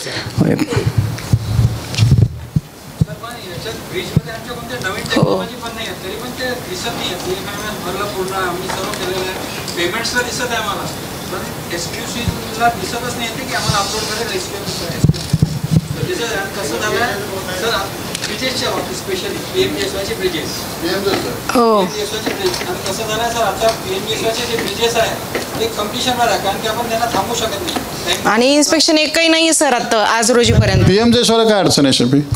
PMGSYला मागच्या 8 दिवसामध्ये काहीतरी क्लिच आलेला आहे त्या ओमासवरती.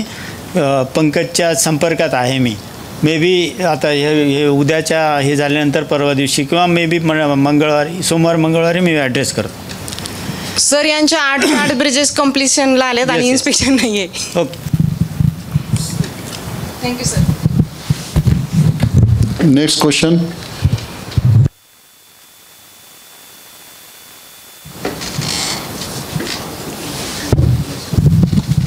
काही क्वेश्चन असेल विचारा.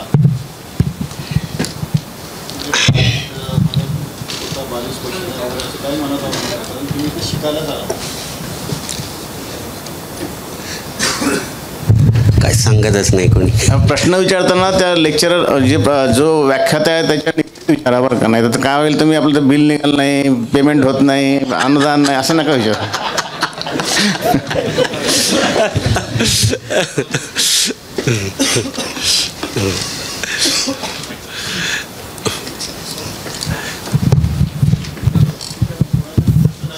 हॅलो सर, कोण?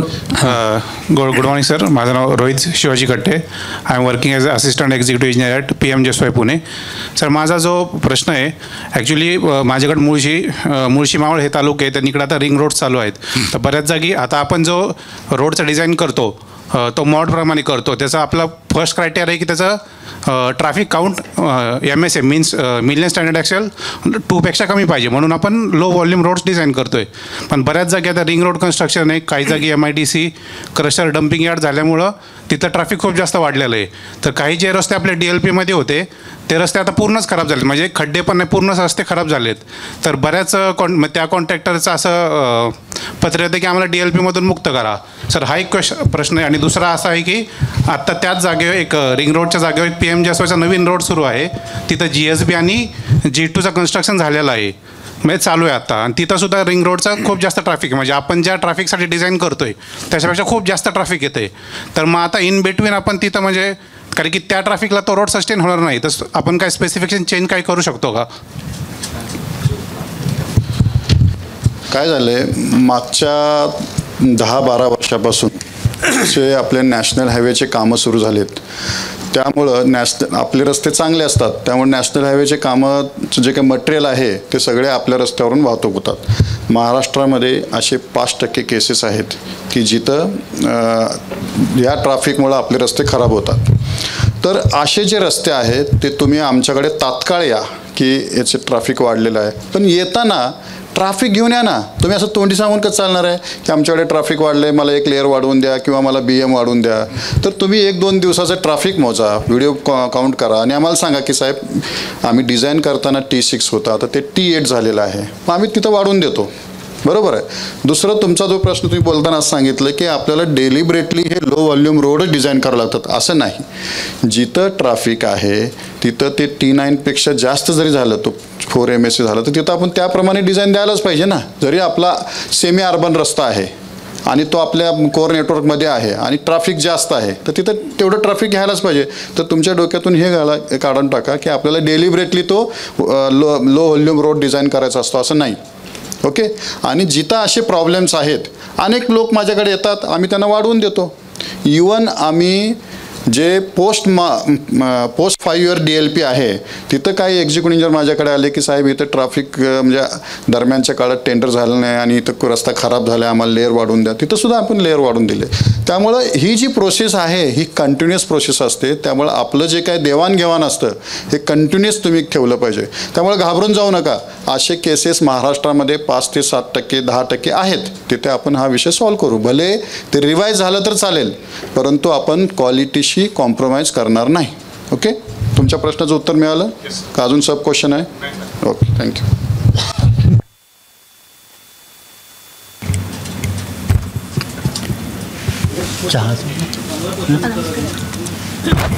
हॅलो, कोणाचा प्रश्न है अजून? देखिए, अभी शफी सर ने अपने को इंट्रोडक्शन तो ओरिएंटेशन बहुत अच्छा कर दिया. PMJSY परिवार में आपको ले आए उन्होंने. अभी इसके आगे और भी सेशन रहेंगे कंटिन्यूएशन में. और शफी सर के बारे में बताऊंगा कि शफी सर अपने यहाँ के PMJSY के गूगल है. कोई भी बटन दबाओ, गूगल से प्रश्न पूछो, आपको उत्तर मिल जाएगा, उसका समाधान भी मिल जाएगा. उनके लिए सिर्फ इतना ही कहूँ. हाँ, डांट भी पड़ेंगे. अगर प्रश्न एक ही बार रिपीट करते रहे और ना समझ में आए तो डांट भी पड़ेगी. वो स्वभाव है उनका, लेकिन वो हमेशा हेल्प करते हैं कभी भी.